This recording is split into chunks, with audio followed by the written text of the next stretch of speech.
Hello and welcome back to Lorehammer 40K podcast.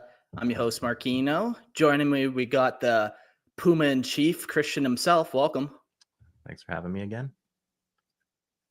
You're welcome. We're ready to talk some 40K. Me and my homeboy. We also have released Jordan from the basement. He's alive. He's alive. He lives. Lots of people questioned if he was still alive, and I said, no, he's safe. Trust me. I keep him fed once a week. But was I ever He's happy. really real though? Who his mind in captivity. Yeah, I do always wonder if I'm talking to real people on the internet or all of this is just a figment, but hard to say. Yeah, mass delusion. The simulation. Well, welcome to the show. Tonight's episode, we're doing episode 117, the Severan Dominate, maintaining the front. I definitely recommend going back to, I think it was episode 115, and that was the first part of this episode because we're kind of carrying on with their story arc. But before we get into it, we'll just take care of some quick housekeeping. Come check out. Oh, actually, we're doing Lorehammer twice a week now, which has been pretty fun. We do Wednesday night and Friday night, and we're live streaming both events. So if you can't make Friday night, it's cool. If you can make Wednesday night, then that's always fun too. If you want to get involved in that kind of stuff, keep up to date with when we're recording and what we're releasing, all that. The best place is to go to Discord. There's tons of stuff happening there. We have Sunday night movies nights that have been going on for a while. I think they're going to watch Alien by the time this gets released. Hard to say exactly, but they're kind of watching 40K themed movies. And, who stole from who is the consistent question, I think. The Tyrannid inspired, or are the Tyranids inspired by? Yeah, exactly. So lots of that. We are also doing different Discords events. Like we're running a gangs versus Arbites warfare event. And basically you're writing 1,500 words worth of lore and you're submitting it. And then you write for either the gang side or the Arbites side. And once we get, the lore written up and composed, we're going to then battle the gangs and Arbites against each other and see who gets, see if the justice system will prevail, which it usually does or doesn't. I don't know. It's a coin toss. Innocent dead people. Yeah. Hard to say. Someone's dying. That's all that matters. Yeah. So that's a lot of fun. Come check out the Discord. If you need a link, just message us on any social media and it'll automatically pop you like a couple links to different things. Yeah. And if you guys want to jump in on the live stream, just join Patreon. Become a patron today for only $9.99. That is not correct. It's a lot cheaper than that. Only $2.50. Jordan, have you been already smuggling money off of me, or like what's happening here? It's a premium I charge. Oh God! Don't join Jordan's Patreon. Join the official Lorehammer Patreon, and for $2.50, yes, you actually get some benefits. Precisely, and you can jump in on the live stream and comment, and also you can be a call-in guest at the end of the show, which is pretty sweet because you can talk to me. What's better than that? It's a privilege. It's an honor. I hope to do it more often. Yeah, and for only $9.99. Jordan's Patreon. Go check it out. It's Lorehammer, but spelled slightly differently. Yeah, these are the type of comments we get. Jordan's the reason Mark had to move. He framed Mark for fraud. The tax man is after Mark. Yeah, Jordan's been pocketing. So that's always nice. And we have the Patreon and we offer some benefits. Yeah, if you join up too, you get ad-free version. So you don't have to sit and wade through all the ads that are going to play every 30 seconds. You can dodge all that. And just join the Imperial Tithe and help support the show. Help keep us going. Yeah, no, it's really special doing it that way. Every dollar makes it so we can do shows more often and stuff. I have a personal price point that if we reach, then we're going to be doing 3 episodes a week. So I'm not going to tell you what it is. You just have to blindly donate until we reach that price point.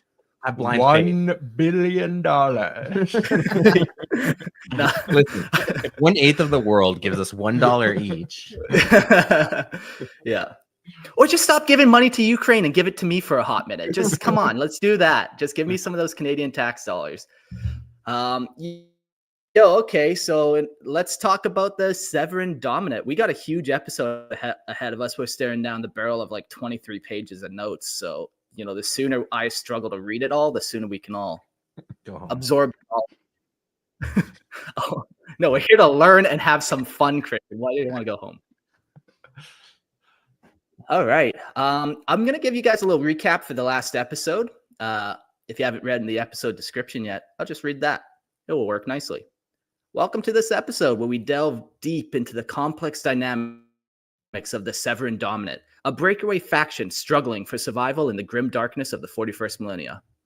After they strive to maintain their tenuous hold on the Spinward Front, the Severan Dominate employs a multifaceted approach that combines shrewd diplomacy, cunning subterfuge, I know the word, I can read it, but I can't fucking say it, and relentless warfare. Duke Severus XIII, the architect of this succession from the Imperium of Man, deftly navigates the treacherous waters of political alliances and betrayal, leveraging his considerable skills as a negotiator to win over disillusioned Imperial worlds. Simultaneously, the Dominate's military forces execute strategic operations against both the Astra Militarum and the marauding Orks, employing guerrilla warfare and psychological tactics to undermine their enemy's effectiveness. Join us as we explore the Severan Dominate. Yeah, so this is basically an empire that has not turned away from humanity. They're not a chaos faction, but they definitely are not an imperial faction. But at the same time, they worship the emperor. They worship the emperor and have kind of that religious indoctrination built into them. But they just don't like the way the Imperium currently is operating. And also, there's some greed and stuff that plays in, like the Duke Severus. He comes from a long line of Severuses, 13 perhaps, in fact. And it was once a powerful house, and over time, it just slowly diminished and degraded. So he's kind of on this like mission to bring renown and fame back to his rogue trader family. Well, not rogue trader, but his family. I know it slips Wasn't into the original, no. Wasn't the original family rogue traders? Maybe he was. Pretty sure they were. Yeah. Okay, sorry, my bad. I retract my statement. Myself for punishment. So in this episode, we're going to be talking about how they do diplomatic stuff, some of their tactics, kind of how they relate with other species or humans in this part of the segmentum, where the last one was kind of more of a history episode. So we're going to start with the diplomacy and how they kind of actually navigate these treacherous waters. When the war erupted on the Spinward Front, the Severan Dominate was far from prepared for the endless struggle. Duke Severus XIII had spent long calculated years preparing for succession, only for the blight of Wog Grimtooth to strike without warning, plunging the Dominate into a brutal two-front war against impossible odds. Now the Duke races desperately to keep his army supplied while balancing a precarious alliance with the Dark Drakari at the Children of Thorns. With resources dwindling at every turn, the Dominate's survival grows ever more tenuous. Severus's only real hope now lies in the ruthless tactic, manipulating his enemies to tear each other apart, all the while scavenging every last asset to sustain his war. His diplomacy echoes the schemes that birthed his fledgling domain, deception at every turn, endless feints, and no promise too grand or lie too venomous. The Severan Dominate knows its back is against a wall. Morality is a luxury few can afford. Ducal Legate proclaiming himself the rightful ruler of diverse worlds, Duke Severus XIII demanded unwavering obedience, a task entrusted to his agents, the Ducal Legates. These figures are not merely loyalists, but are imbued with Severus's vision, dedicated to binding planetary governments and militaries under his iron will. For the Duke's subjects, allegiance rests on belief that his rule is merciful compared to the Imperium's, a belief that the legates are adept at cultivating through diplomacy. Yeah, this has kind of been his big tactic in this whole thing. It's like the Imperium is spilling your blood and not giving you the resources you need. And then he comes in with this lie. I can offer you something better. It might not be perfect, but I promise you it will be better. We can build a new empire together, and very optimistic. He weaves this optimistic tale in the grim dark that many people find alluring. Yeah. Doesn't he even almost promise like almost a shred of democracy or freedom to them too, that he just dangles in front of them as like, things are rough now, but in the near future, you totally are going to have more rights and things. Yeah, isn't that the fun way to do it for a dictator? I promise you, once all conflict is over, you will be free. Yeah, I Where have don't I think heard it. that before? Yeah, I don't think it works out that way, but maybe we'll find out. Yet when loyalty falters, ducal legates transform into judge, jury, and executioner. They fabricate crimes if needed, silencing dissent in the shadows, ensuring that troublesome leaders vanish quietly and that the whispers of justice appease the masses. Ruthless as any imperial commissar, legates mask their severity with charm, blending persuasion and control to reinforce the dominate's image as a benevolent power. To maintain the Duke's reputation, they operate in the guise of independence, letting the people think they hold authority, even as the legates quietly shape their every choice. For those who defy them, however, the legates' civility fades swiftly. Beneath the charm lies a schemer's mind, ever ready to crush resistance by whatever means necessary. So this is like it's like the illusion of choice, right? Where you have like one side, like the Imperium is very outwardly and obviously like very controlling. And then on the other side, you're like equally controlling and brainwashing, but they give you the perception that you have freedom, that you're choosing this for yourself. But if anyone like strays, they just quietly execute you instead of executing you in front of all the guardsmen to instill that fear and discipline in everyone. Instead, they just pull you out quietly out of the crowd and execute you in the alley. Yeah, and then if like somebody does have something to say, they're like, well, they fabricate a crime. He was a traitor. He was giving resources to the Imperium, or whatever nonsense they want to come up with to kind of just throw you under that. It's a lot more insidious. Galactic bus. It's a lot easier to control the narrative too, if you're, doing things quietly rather than. A lot of things can go wrong when you do it in public. Yeah. Jordan knows from his time as a South American warlord. You get exiled. You get too brutal too publicly. Never make a martyr. Number one rule of being a dictator. Yeah, okay. Jordan's books on dictatorship, part 1. Anyway, shall we continue? So Drukhari, the Children of Thorns. The Drukhari Cabal, known as the Children of Thorns, has long viewed the sparse human settlements in the periphery as ripe for exploitation. In the era before the Imperium's arrival, these worlds were easily plundered for slaves to feel the Drukhari's endless hunger in Comera. Yet, as Imperial forces tightened their grip, even these once pliant territories grew resistant to the predations of the Cabal. Enter Severus XIII? No, 13th. Sorry, reading Roman numerals here. When the Duke offered to lower planetary defenses in exchange for aid in consolidating his nascent empire, the Children of Thorns saw the opportunity and struck a swift accord. You want to say something, or should I keep going? Keep going. Okay. I usually do one of these. I'll break up the page here with, fuck up all my notes and add insert points. It'll work perfect. No one will even know what we're doing behind the scenes. And then by the time I edit this out. About it. Sorry, I thought you maybe wanted to interject, but I wasn't sure. Okay, I'll keep going. Since then, Severus has coldly sacrificed entire worlds to his allies, delivering hundreds of thousands of citizens to the pits of Comera. Remorse has no place in his calculations. He's resolute in his belief that without the Drukhari support, the Severan Dominate would already lie in ruin. Yet cracks have begun to show. As he loses control of the planets, Severus finds himself incapable of fulfilling his end of the bargain, leaving fewer suitable worlds to send to his Xenos allies.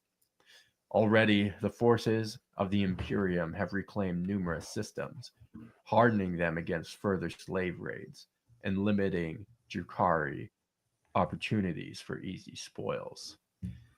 it is kind of interesting. This is always like even if you read in history, it's always like rebels and how do you say, ambitious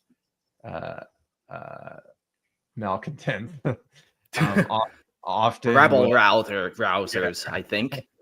yeah, often will do this like wheeling and dealing. Hey, I'll give you this X. They have to have these sort of like resources of often of people and lands in order to like make a sort of coalition of people to enforce their rule, right? So I think it's kind of an interesting. Yeah, and then usually it usually gets away from real quick. You know, the Yeah. more people you try to get together to create that coalition of different factions, you know, everyone has their own goals and ambitions or whatever. So then it really starts to snowball and get out of control quickly. And before long, you're trading hundreds of thousands of your citizens to the Dark Eldar just so you can save thousands of your citizens from the Imperium. Yeah. Yeah, For yourself. And think of like the I don't know, the calculations that have to be made. That's like almost impossible for, you know, anyone to do. And it just, it can really get away from you real quick. Takes a special type of person to make those calculations. Yeah, for sure. Okay, so in response, representatives of the Children of Thorns have made their displeasures known. They remind Severus of the price of failure, and that their alliance rests entirely upon his ability to feed their voracious demands. But as his domain dwindles, the Duke struggles to meet these grim demands. Unable to deliver on his promises, Severus seeks to renegotiate, desperately aiming to secure his nation's survival by expanding their agreement. But here, too, lies another deadly game. Neither the Severan Dominate nor the Drukhari Cabal truly negotiates in good faith. Each side conceals lies within lies, hoping to exploit the other before the alliance fractures beyond repair.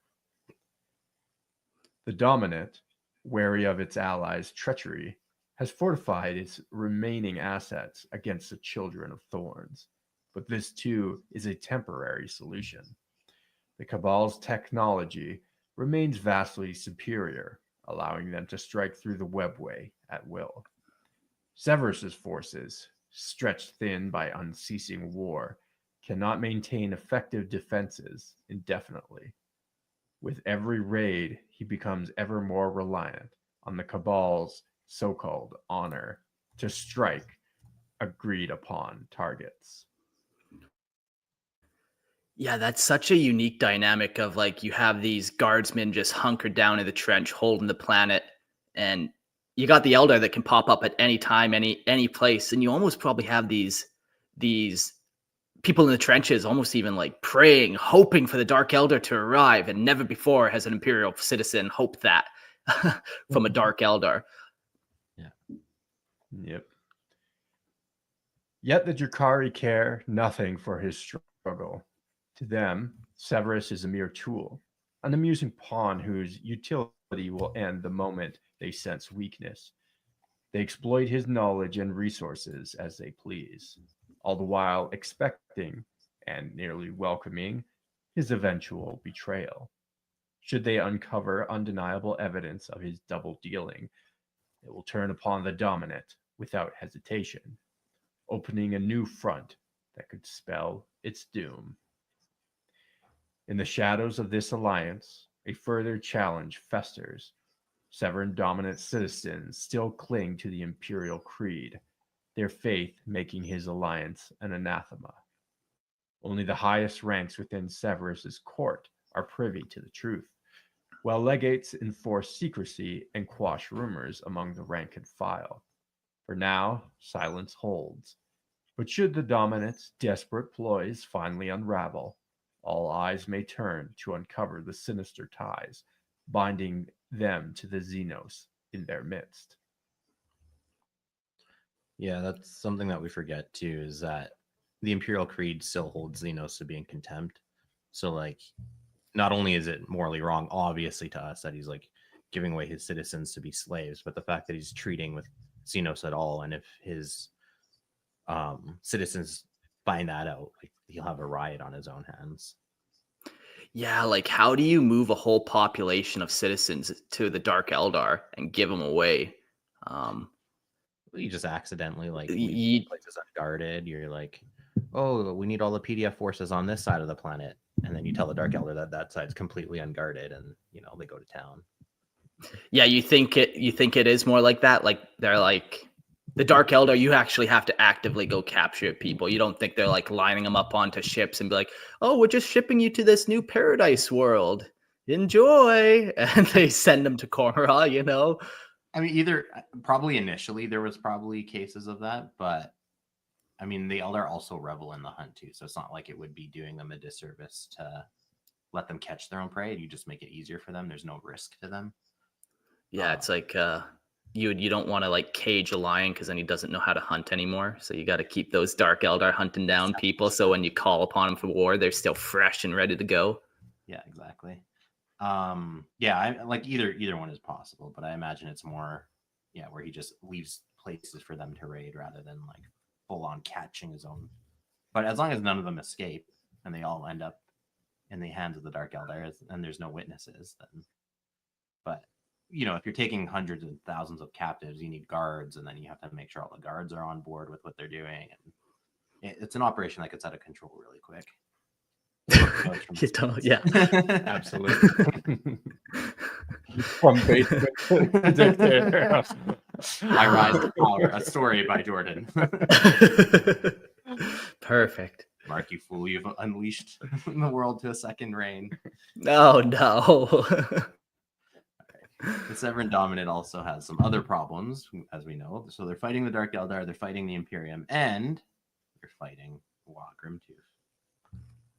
Upon taking power, Duke Severus XIII quietly began realizing his ancestors' vision of a sovereign realm. Stealthily working to free his domain from Imperial oversight, using cunning and his treacherous allies, the Children of Thorns, Severus laid plans to distance his worlds from the Imperium without attracting attention from the Calaxis sector's authorities.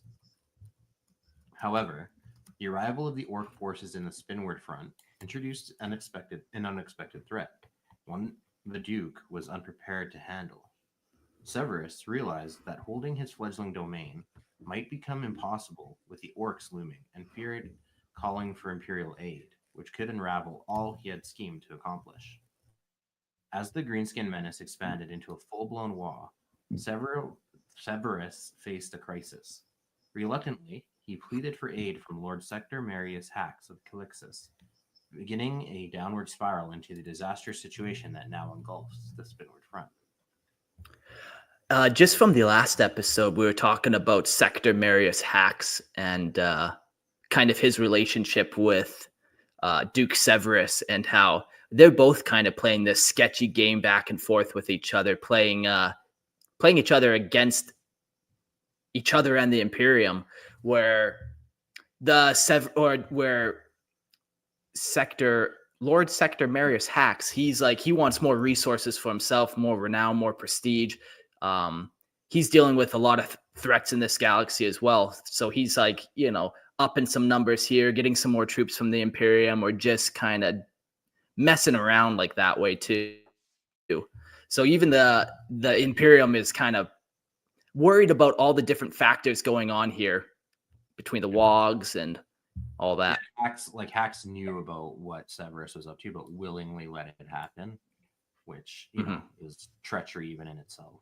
But yeah, he let the rebellion happen because it's just like, well, the winner of that we'll deal with, whether it's the Orks or Severan. Like either way, the Imperium will come in and mop it up, but might as well let them duke it out first. Not let it reflect poorly on him that one of his sub areas of responsibilities and revolt too, right? So, yeah, lots of motivations for hiding what's going on. Without the Ork invasion, Duke Severus might have consolidated his position and declared his independence on his own terms. Instead, with the Orks ravaging his territories, his bid for succession became a race against catastrophe. In the beginning, Severus hoped his personal forces might contain the Ork tide, but they proved inadequate against Wall Grimtooth, the largest Ork offensive in the Spinward Front in generations. Long neglected Imperial defenses crumbled, leaving Severus with few options. Many of his most vital assets had already been repurposed for his covert plans, rendering them unavailable for the Ork onslaught. Desperate, Severus consolidated his forces around key worlds, forced to watch helplessly as the Greenskins overwhelmed planet after planet. Only after heavy losses did he turn to the Imperium for support, belatedly heeding advisors who he had once silenced for voicing such concerns. By then, his control had already started to erode. Imperial assistance came through the Astra Militarum, though under their own authority rather than Severus's command. In areas where they held back the Ork to advance, the Duke lost any semblance of control, effectively handing these worlds back to the Imperium.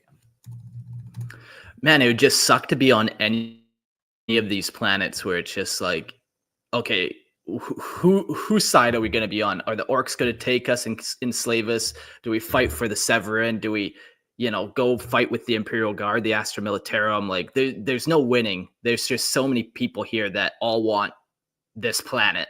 Yeah, you're just screwed from every angle. And if you pick the wrong side, you get screwed with them, right? And it's like, there's no winning. It's like, but like, okay, so what in your guys' deep knowledge of the lore, like, what gun to your head, what do you choose? Like, if it was you in that position, you paint yourself green. Yeah, try to sneak in somewhere as a little grot. Yeah. I think I would probably just, like, if I was actually there, probably side with the Severan Dominate. That's what I was thinking too.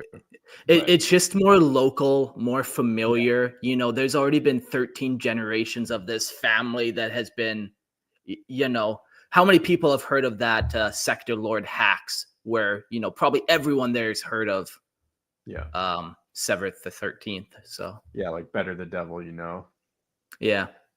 Yeah, and then if you're like subjected to all the propaganda of Severus, that Severus is obviously the good guy. Obviously.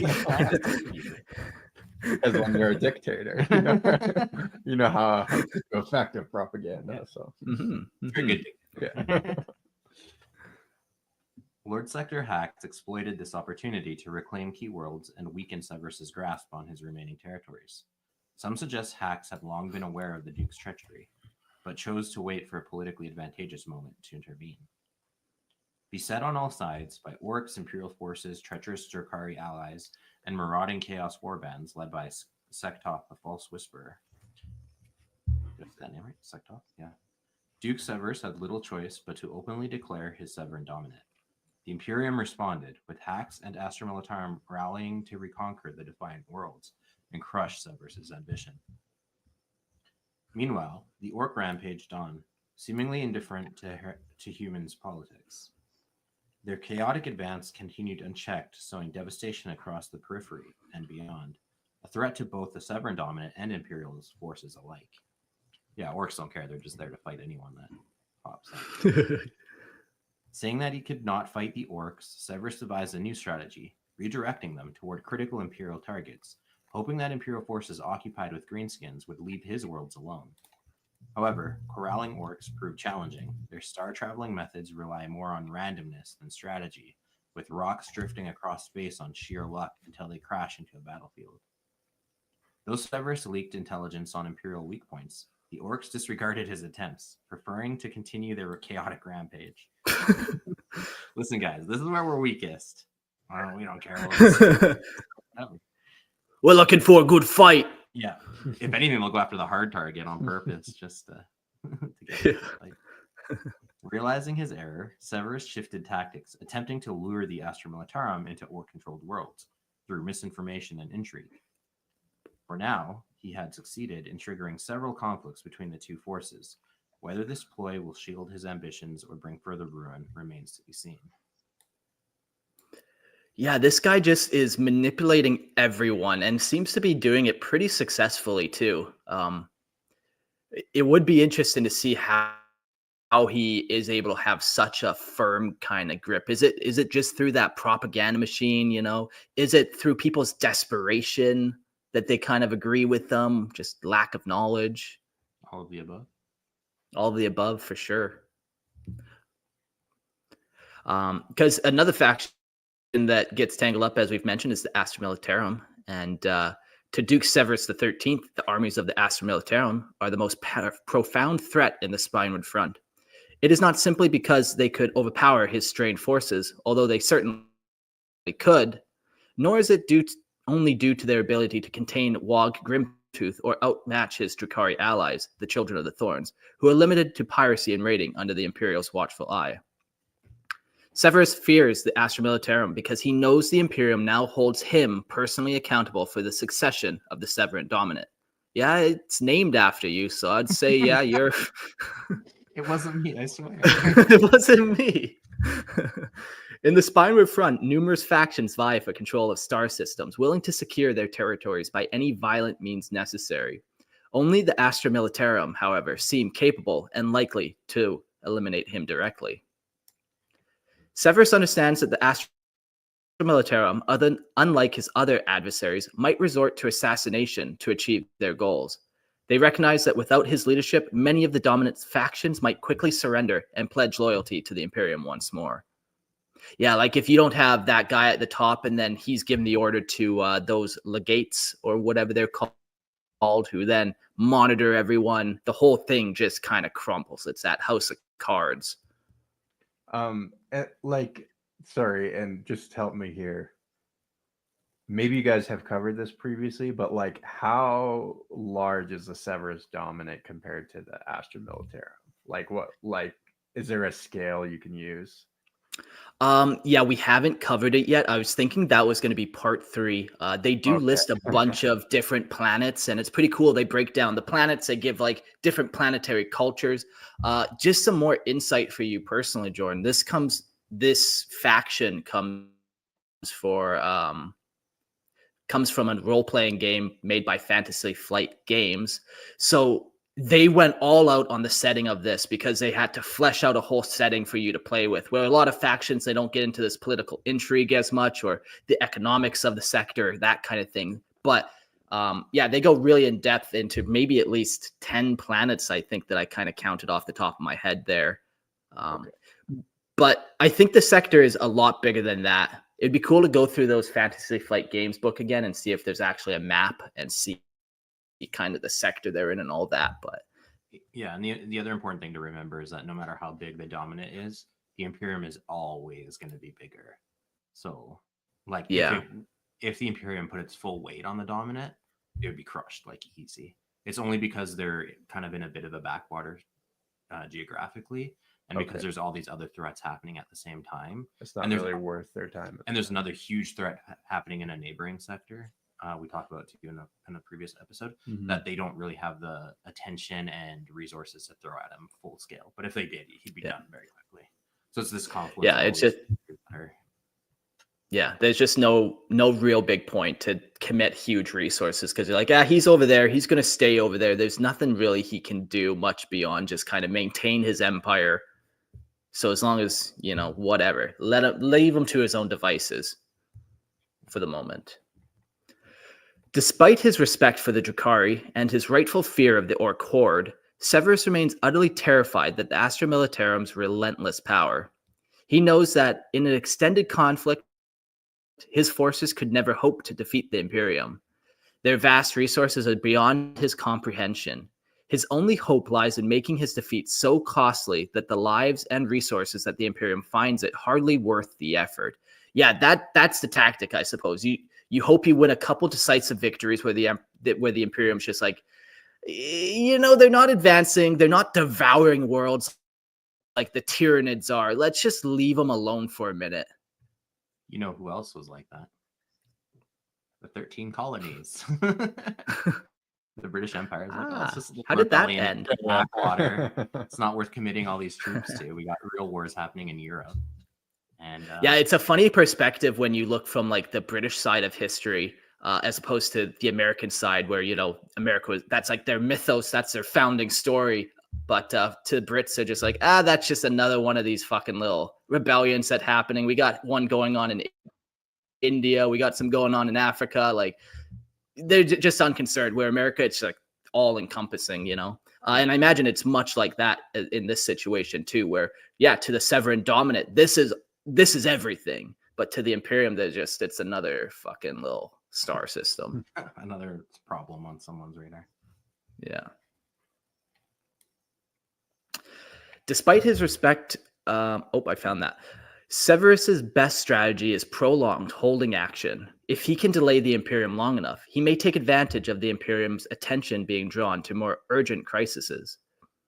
Within the Calix sector, the covert Achilles Crusade, a distant campaign consuming considerable assets, remains largely unknown among the soldiers of the Spinward Front.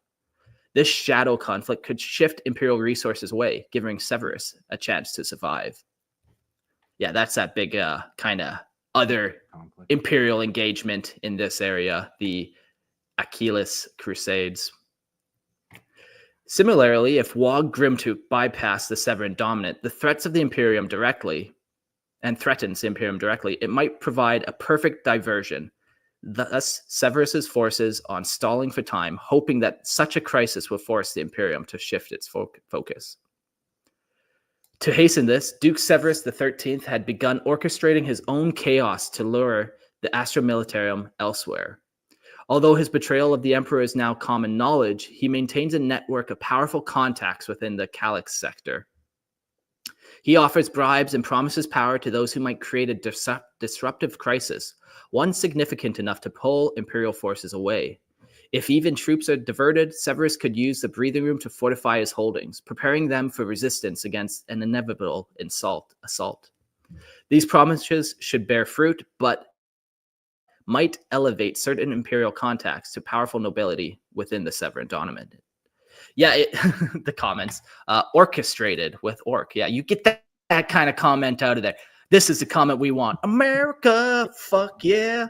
Gonna save the Severan Dominate. Yeah, yeah, it's kind of interesting how they do this. Like, we've talked many times about how the Imperium's greatest resource is like the population that they have. So you can kind of just imagine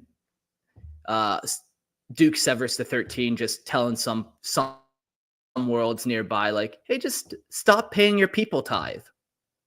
Just stop paying it. And then that will get the Imperium's attention right away and then cause the Imperium to go investigate that. Like, why aren't we getting our tithes? Like, as soon as you stop paying the tax man, you've drawn his ire for sure. Yeah, or like just screwing up paperwork and like, oh, we sent a bunch of troops to the wrong area, or all their guns went one way and all the soldiers went the other way, and whoops. Yeah. Guns on this side of the sector, ammo on this side. Exactly, right? Like just delaying, just causing problems. Within the Imperium, there are always those who would trade a minor role within the Empire for a predominant one among the secessionists. Though such traders must remain vigilant to avoid the Imperium's wrath. Severus faces another complication. His cause is founded on deception. Loyal servants of the Emperor need only speak truth to Severan Dominate forces to reveal the betrayal that they have all been lured into. They're just yelling back and forth across the trench line. You're being lied to! Just like, no. Severus must work tirelessly, weaving new stories to sustain his lie. As time passes, his tales grow ever more outlandish. To control the narrative, he has severed communications between the Imperium and his worlds, establishing the Severan ducal legates to enforce his propaganda. These agents operate ruthlessly, doing whatever it takes to maintain the Duke's illusion. For now, his approach has held, but if any Imperial transmission slipped through, they could expose his treachery and trigger a collapse of loyalty among his forces, and potentially leading to his undoing. For now, his approach is... Oh, yeah, I read that one. Cool.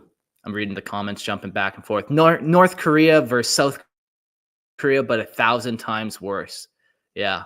That like lack of any and all information in North Korea, where the internet is not the internet we know and love over there. You ain't getting no Warhammer episodes in North Korea, I'm sure of it. Maybe we should change that. Mark, We got to break into that market. Come on. That's a whole new market. You're right, Jordan. captive market. Hey, all hail our dear leader, Kim Il-sung. You'll just hit him Yes. up on your forum of local tyrants. Yeah. Jordan's got some connect. All right. So we have the Eldar, we have the Imperium, we have the Orks, and we also now have the Scions of Chaos. The fragmented warbands roaming the Spinward Front pose a threat to the Severan Dominate. Yet that danger ranks far beyond the relentless forces of the Orks and the Imperium. While Duke Severus XIII stands as a defiant rebel against the Emperor, he is no servant of the ruinous powers. Severus has little true understanding of these heretics, but he knows enough to recognize their blasphemies far exceed their own betrayal of the imperial creed. To him, they are a threat that must be purged, though his resources are stretched too thin to eradicate them entirely. Should his situation become desperate, however, the Duke's stance on the Chaos Space Marine warbands might shift. If on the brink of losing his core territories, Severus might even consider an alliance with the agents of the ruinous powers to combat the Imperium. Though he has shown no sign of following such a perilous path, the best intentions of desperate men have paved countless roads to damnation. It also doesn't help that the primary Chaos faction there is Change, who loves this exactly. He'd just be playing right into his hands.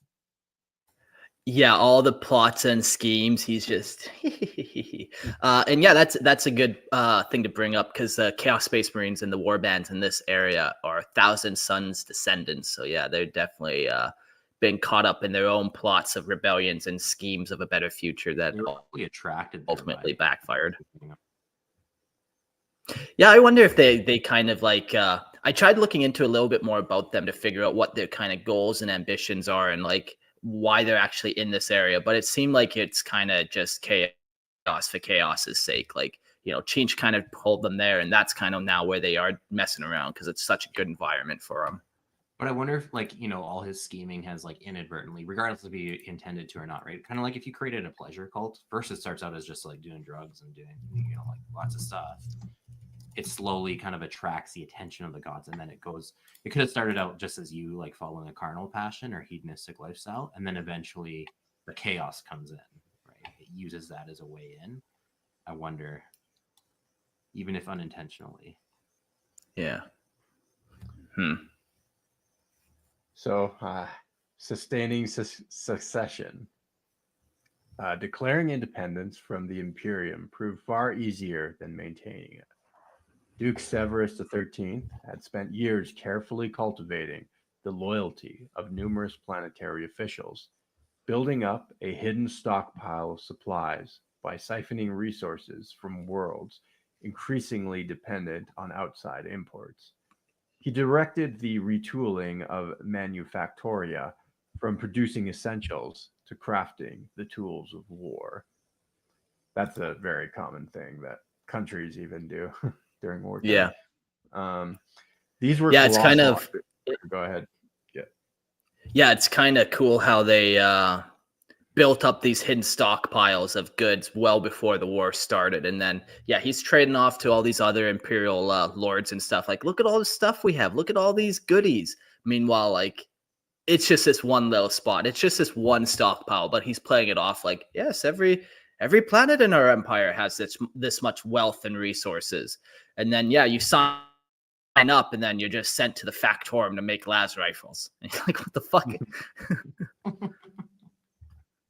These were colossal undertakings, altering economies and reshaping the lives of billions across dozens of worlds. Yet even years of preparation were insufficient. The sudden onslaught of Wog, Grimtooth, quickly exposed weaknesses in his plans. And Grimalda says, hey guys, hey dude.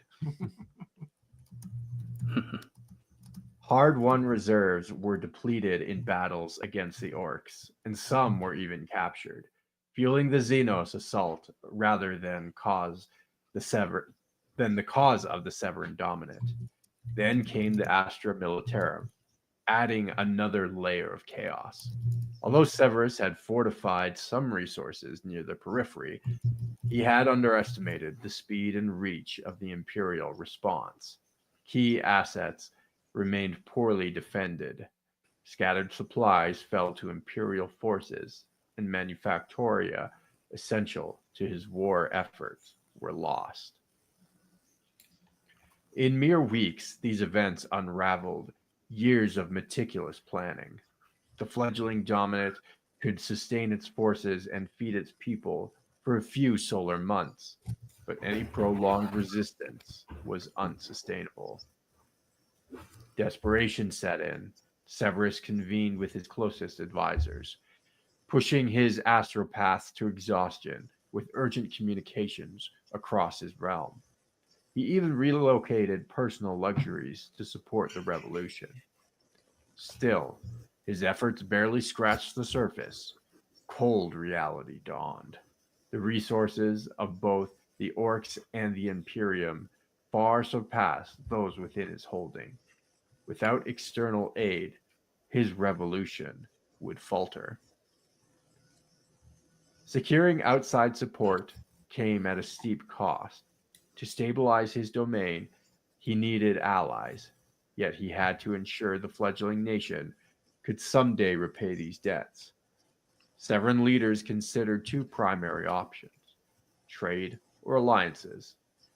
By trading non-military resources, the Dominant acquired some essentials, though often on punishing terms from wary, self-interested partners. Despite the risks, the Duke and his governor signed numerous trade agreements, showing promise, others clearly exploitative. When trade fell short, Severus turned to alliances, bartering promises of future repayment. Yet most demands from allies far outweighed the goods received, pushing Dominate into potentially ruinous obligations. Yeah, I can just picture him. Just, he has these 10 worlds, and he's really just shuffling resources between these worlds. He makes a deal with this one, like, yeah, I'll give you the resources you need.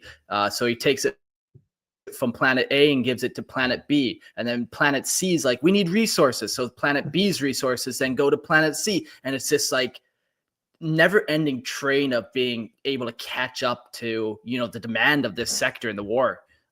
They just will never really be able to meet it. But he's playing this lion game where he takes from one planet to give to another, but no new resources have really been created. No new, nothing has really been pushed forward. Everything's just reallocated. Yep, it's It's a hell of a thing. It's a bad position to be in.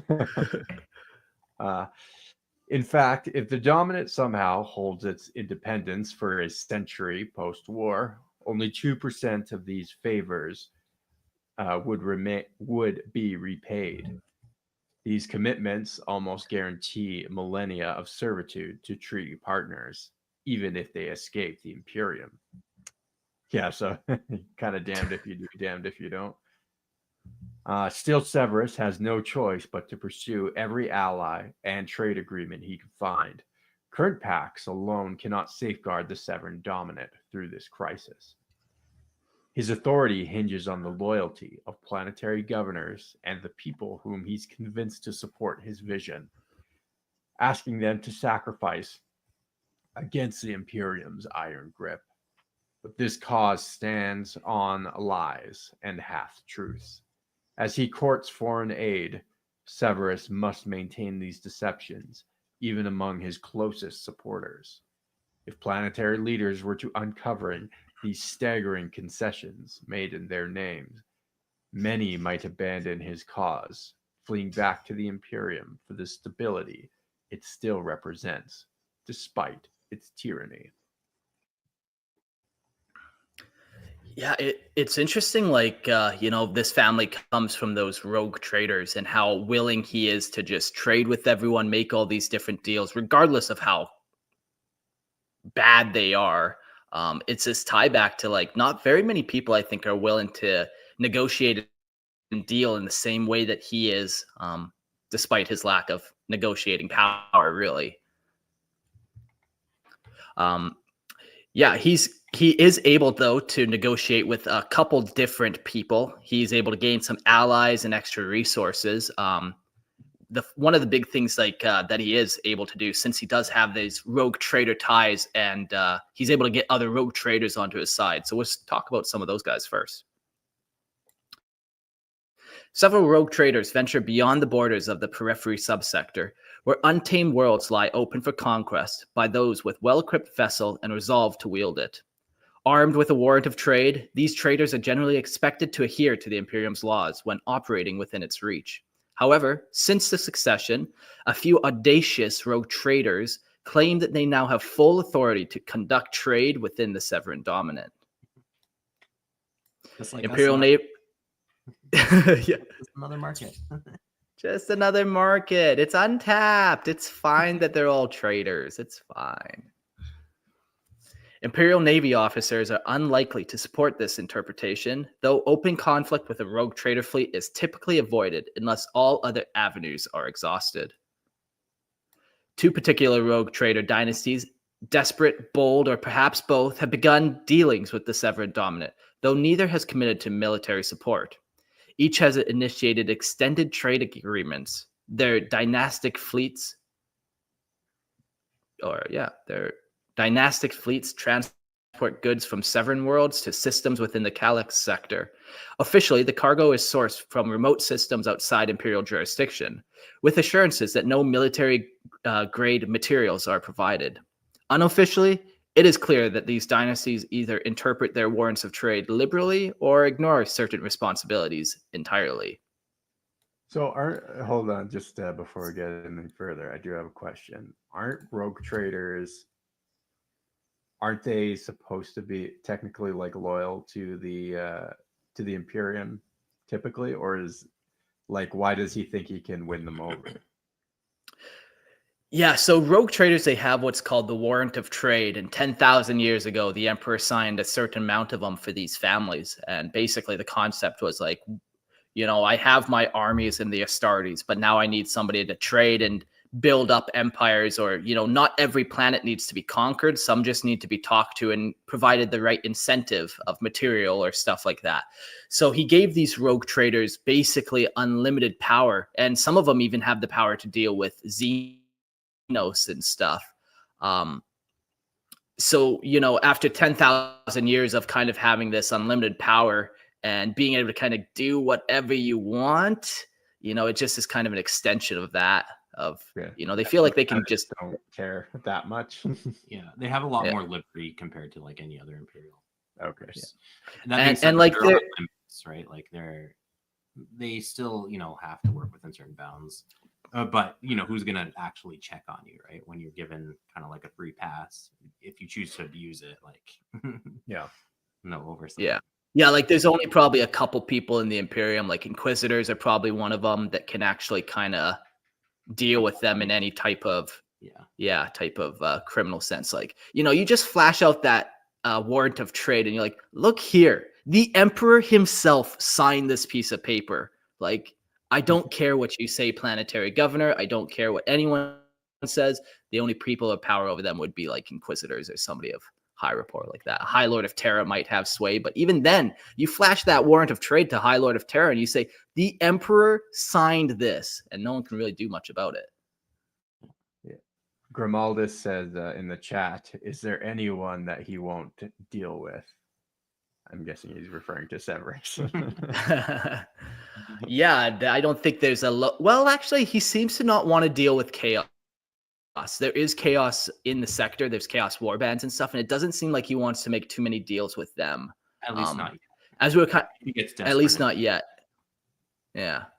Yeah, and I guess that's the thing. You know, you back any animal into a corner and they're going to lash out or make deals or plead or whatever they have to do to survive. But as of right now, you know, I think chaos is still another line. There's like the dream of being free or the dream of controlling an empire. There's a completely different dream of blood for the blood god, skulls for the skull throne. Very different outcomes. These trade agreements, trade relationships have allowed a limited stream of Imperial-made supplies to reach the Severan Dominate. Such materials are compatible with existing equipment among the secessionist forces, a significant advantage given the Dominate's reliance on Imperial standard resources.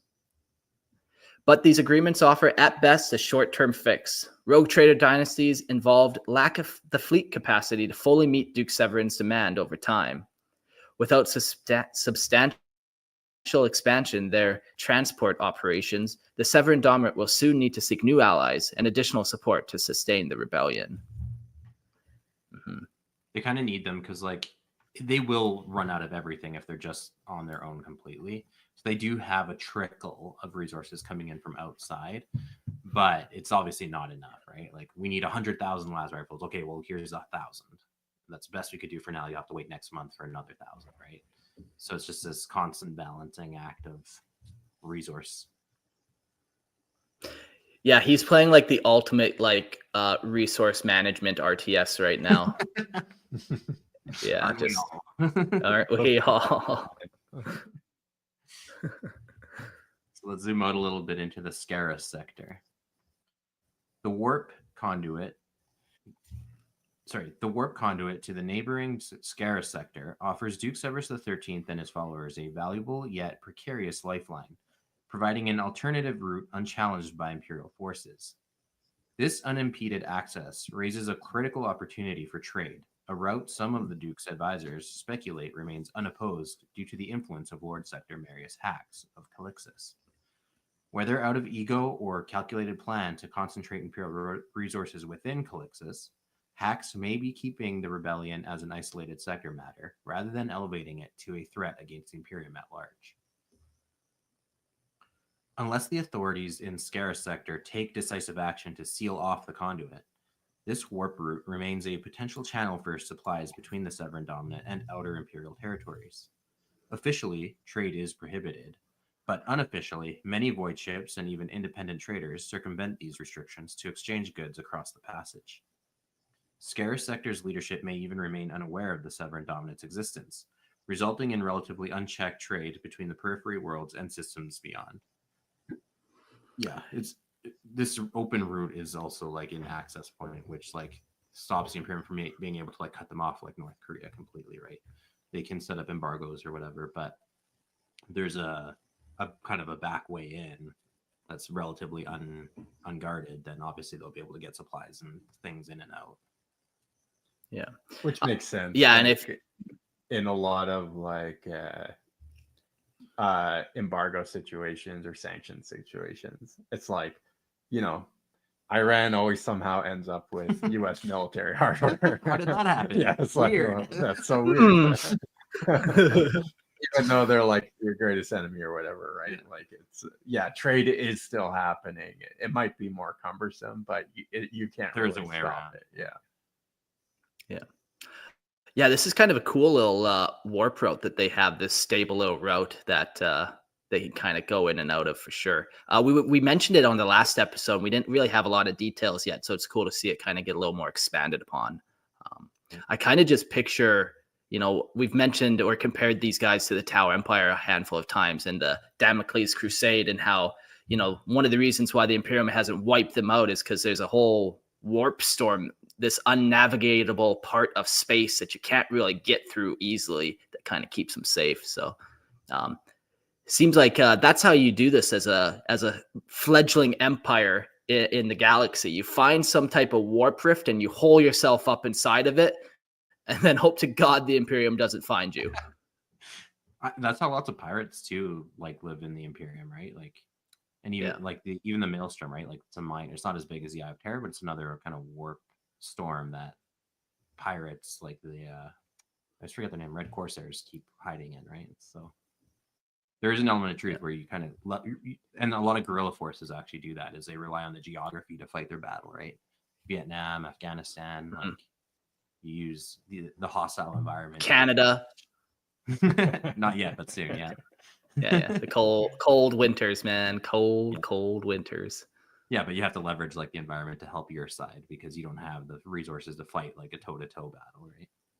Yeah. Meanwhile, a number of criminal syndicates have already capitalized on the conduit. the Duke's forces and the crime networks face a critical bottleneck. Very few vessels are capable of transporting significant quantities of supplies through the perilous warp. This logistical challenge has kept trade limited, with goods trickling rather than flooding into the Dominate. However, this has not halted the Duke's ambitions. Recently, Severan forces have begun intercepting Imperial vessels along the conduit, seizing cargo essential to sustaining the secessionist cause. Some attacks aim solely at acquiring supplies, while others seek to capture ships in functional condition, a prize that could greatly expand the Duke's shipping capacity. Should these tactics yield results, the dominant supply chain may soon grow stronger. Yet if scarce sector notices the activity and takes defensive actions, Severus might face Imperial forces on an entirely new front, one for which this young nation may be even less prepared. So essentially just piracy, like they're just robbing the Imperium, and that is traversing that area. Yeah. A lot of this does remind me, a lot of 40K is based on history, and I am getting strong vibes of like both like the American Revolution, but also just like the Caribbean as well, where you have these massive empires, but they're dealing with such distances over the ocean, in this case over the warp. And that's exactly why things like piracy can happen, even against like these massive nations, right? It's kind of cool. I'm definitely getting those vibes from this. Yeah. It's cool too. There's quite a few large crime syndicates in this area too that just can kind of go under the radar, and just deal with whether it's exotic Xenos tech that they're trading, or they're smuggling people is always fun, or whatever they're getting up to. There's just huge criminal elements that can kind of fester and grow in this kind of environment. Yeah. All right, so now we go to the Calixis sector. Throughout the Calixis sector, myriad of factions simmer with discontent under the heavy hand of Imperial rule. Inquisition forces tirelessly pursue these heretics, striving to quell the rising tide of dissent. Yet, despite the efforts centered in the sector's capital of Scintilla, the challenges posed by the multitude of threats often surpasses the Imperium's capacity to manage them effectively. Among these factions, some harbor ambitions of overthrowing their oppressors, while others merely yearn for a life unshackled by Imperial oversight. A few groups are so desperate that they are committed to waging an extended war against the Imperium itself. In a bid to capitalize on this unrest, Duke Severus XIII and his allies have initiated outreach to various heretical groups. However, the secessionists face a daunting challenge. Navigating the complexities of locating these factions is far more difficult for them than for the Inquisition, as the traitors cannot traverse Imperial space with ease. Conversely, a handful of these heretical factions have taken the initiative to establish contact with the secessionists, eager to explore potential alliances. At present, the most formidable obstacles to collaborate lie in establishing secure lines of communication and transportation between the Severan Dominate and the Calixis sector. The Imperial Navy has committed significant warship resources to blockade any vessel attempting to traverse the routes between the periphery worlds and the broader. As a result, the voidcraft that brave the journey must navigate treacherous, less frequented pathways through the warp, leading to considerably extended transit times. To date, these tentative alliances have yielded only minimal support, yet they hold the potential for substantial benefit, provided the Imperium remains unaware or chooses not to intervene directly. The Inquisition has caught wind of these burgeoning threats and has begun a thorough investigation into all possible leads. Nevertheless, if the Imperium finds itself needing to redirect additional resources to quell uprisings within the Calixis sector, it may afford the Severan Dominate precious time to fortify its defenses and strengthen its foothold in the tumultuous landscape. Yeah, it's It's funny, just as soon as you start dealing with chaos, boom, the Inquisition has its eyes on you. They just slowly started dealing with some heretical forces and stuff. But all of a sudden, that's a very different war now to the Imperium than just some upstart rebellion. Like, oh shoot, how many cults are going to spring of this now, and how many worlds are going to get sucked into a warp storm because of this? So the Inquisition takes notice almost instantly. The next major ally that the Duke Severus XIII is able to gain is called the Order. Recently, a clandestine faction identifying themselves as the Order made a discreet approach to Duke Severus XIII, extending an offer of support for the secessionist cause. They managed to intake direct contact at a moment when the Duke found himself effectively isolated from behind the formidable security of the Severan Dominate military post. With none of his advisors present during the pivotal meeting, the Duke meticulously detailed the individuals he encountered and presented a formal treaty that his newfound contacts had provided. This agreement was extraordinarily generous, promising not only manpower and supplies, but also access to troop reserves that could sustain the Severan Dominant for years to come. In return for this wealth of resources, the Severan Dominant was asked to acquiesce the series of peculiar, seemingly inconsequential demands, including the transfer of specific individuals into the Order's custody and the removal of 3 members from the Duke's court.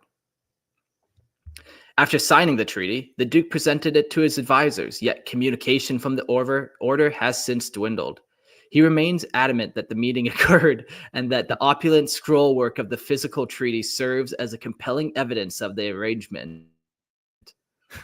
However, no one has observed any action from the Order. That's so funny. Is he trying to propagandize us now, like meta-wise? This fucking guy. After signing the treaty, the lack of follow-up has sown seeds of doubt among the Duke's counselors. Some speculate that he may have succumbed to the madness, fabricating the treaty as a desperate ruse to gain time. Others harbor fears that a psyker or a witch maybe have played a sinister role in the agreement. The dread Duke could have unwittingly doomed the entire Severan Dominant to a fate shrouded in darkness. Only the Duke holds the truth of the clandestine meeting, yet he grows increasingly insistent that he has secured the salvation of the Dominion. Steadfast in his belief that his course of action will lead to a brighter future. Yeah, I'm calling bullshit on this one. Hold on. I have a counter theory. But go ahead. Yeah. Say your peers. I'm just calling bullshit. That's my theory. He's a bullshitter. Okay. My evidence is as followed the last hour of conversation. Yes, it's hard to trust a liar. Yeah, we do it all the time. I'm getting strong. Before I say what I'm about to say, is there any other information we have on the Order? Is there anything else? We just know that it may or may not happen. No, I think they leave this up to the GM as a cool little plot device, a little story that you could maybe play into. But I think they leave it pretty open. Okay, so hear me out. The CIA. It's an Imperial faction, like the Inquisition, right? Like the Inquisition could be for their own reasons, have secretly removed certain individuals, right? Maybe they're the people in the court that are known to be cavorting with chaos. So they're like, okay, we'll quietly remove these people for our own reasons. We'll keep this war going and through trade, right? Yeah. That Sector Hacks guy is not above doing something like this and kind of bending the rules and playing dirty. Yeah. I also like the other option in the chat. Yeah, Jack says the Cabal. I'm gonna say interesting thought, but probably not. Like the Cabal in my mind kind of are like a 30K thing more so than a 40K thing. I think they kind of fade away and kind of lose their power. Yeah, it'd be cool if they were somewhere in the galaxy and you see them pop up periodically, but they kind of completely get dropped after 30K. Yeah. Well, they're like, well, fuck, we fucked up that Alfarius guy. mess with anything else. Maybe we shouldn't mess We learned our with lesson. anything else. Yeah.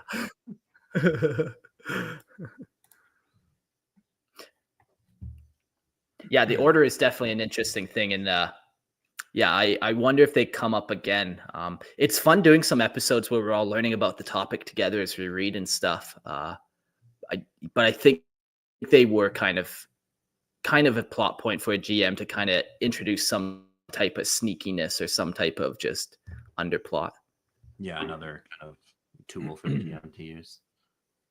Yeah. All right, let's talk raw materials in our resource management game. Among the most critical assets for the Severan Dominate is food.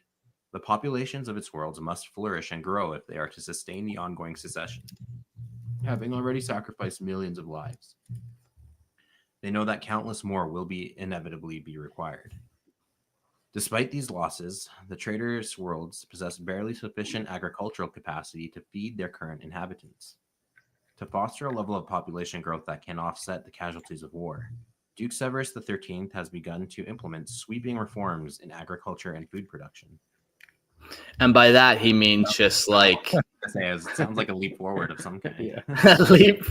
Yeah, never let them control the food. Yeah, all he's doing is just taking all the battlefield dead, turning them into corpse starch. So you're not even getting fresh corpse starch. You're getting like war corpse starch. So it's tasty and delicious, and it'll maintain you, but it's not right. You might like get a lead bullet or something in your Yeah. That's a lawsuit. However, these efforts are severely constrained by the climates and ecosystems of the worlds under the Dominate's control. Many of these worlds rely heavily on imported foodstuffs, while others can only cultivate crops or livestock on a fraction of their surface area. In response to these challenges, the Duke has initiated the relocation of agricultural experts from the agri-worlds to regions where the climate holds promise for cultivation. These specialists are also tasked with analyzing various forced growth techniques, aiming to enhance overall efficiency and output in food production. Implementing such changes on the colossal scale requires a gradual endeavor, yet thus far, this approach appears to be the most feasible initiative the Duke has undertaken. Conversely, other attempts to secure raw materials have yielded significantly less success. The Duke's advisors have launched several mining and deforestation projects. However, none have uncovered promising locations or unexpected reserves of materials. In two notable instances, efforts to utilize materials sourced from alternative locations have actually hampered manufacturing capacities. These slowdowns have occurred because the substitute materials proved largely incompatible with existing techniques employed at the manufactoria, compounding the difficulties faced by the Severan Dominate in their struggle for sustainability. Guys just need nuclear reactors. Come on. Yeah. Come on. Uranium, Christian. Yeah, and then if you have a mishap too, you get like superfood. Your corn grows twice the size. Yeah. And that's how he gets his That goes great forced with all the cancer. food growth techniques. Yeah. Yeah, I do wonder how much like terraforming ability this guy has, or like what these growth techniques actually look like. Does he have access to some like STCs, or is it literally just like, if we water more, the food will grow? Or like Gatorade. Gatorade.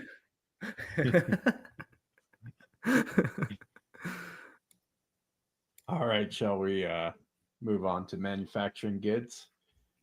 So the Severan Dominate's manufacturing capacity is severely constrained, wholly reliant on the cooperation of representatives from the machine cult. Generally, the Adeptus Mechanicus has withdrawn its support from the secessionists. In several instances, manufactoria have been forced to shut down entirely after critical components were destroyed or concealed. Yeah, this is the first time we've really heard about the Adeptus Mechanicus in this area, and seems like they lost a couple things and like, we're out of here. Yeah.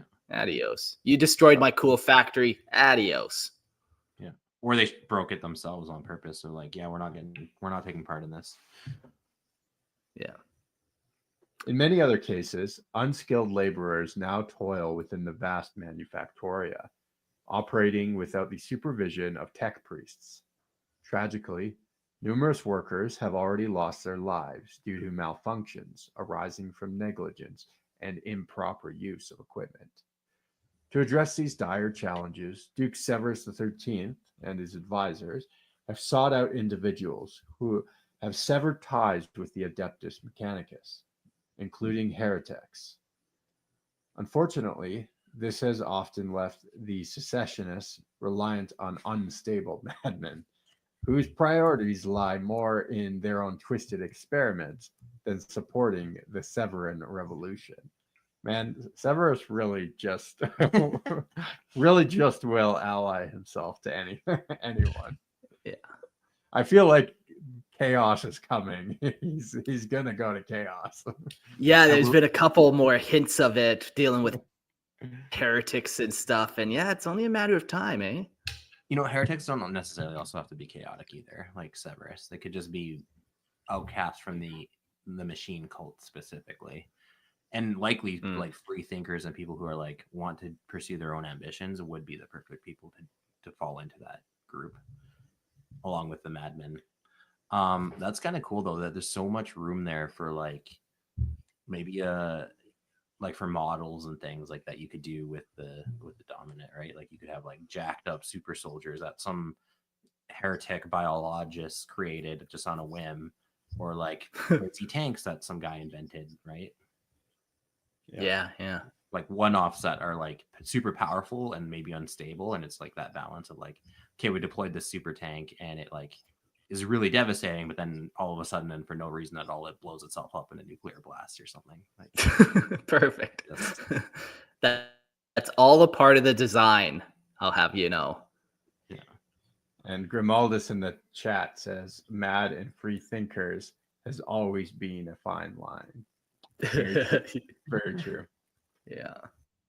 As the traders exhaust their initial reserves of manufactured goods, they find themselves increasingly compelled to utilize equipment assembled without expert oversight. Unless a significant change occurs soon, the secessionists may be forced to seek alternative sources for their supplies, risking the capability to adequately equip their military forces in the process. Yeah, so really they're just taking anything that they can, trying to make the best of it. They're making trades that are so one-sided, but they need to make them in that moment to just survive. But over the course of this, he's gained quite the eclectic assortment of followers, from rogue traders to dark eldar to crime syndicates to even some traitor heretics now. We're going to talk and jump to holding the front now.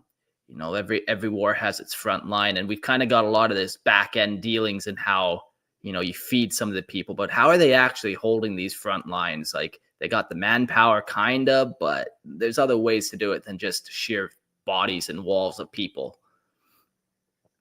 The Severan Dominate is a relatively small domain besieged by two colossal forces, the Imperium and the relentless Wog Grimtooth.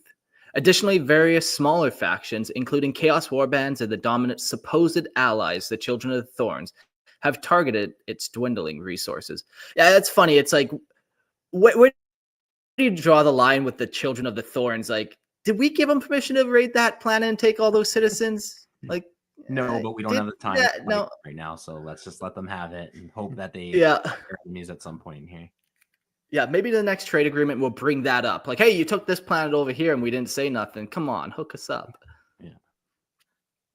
When the secessionists broke away from the Imperium, they were woefully unprepared for the rigors of war, and the continuous depletion of their resources has only exacerbated their plight. Duke Severus XIII, a shrewd and power-hungry leader, opts for misdirection and deception over direct confrontation. This blend of desperation and deceit is reflected not only in the Severan Dominate's battle strategies, but also in its political maneuverings. From one perspective, this approach appears entirely reasonable and responsible, The Severan Dominate must avoid significant losses if it hopes to endure. However, the inherent conundrum lies in the fact that such conservative tactics yield only minor victories, limiting their capacity to gain any real ground against the relentless onslaught of both loyalist forces and the Ork Wog. If secessionists cannot effectively capitalize on the time they've gained, they are destined for defeat.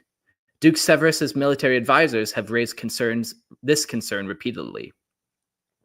Thus, the Duke has merely offered reassurances that further developments are underway and that the time is being utilized wisely. Just offers reassurance. Trust me, it's fine. I got you into this mess. I can get you out. It's fine.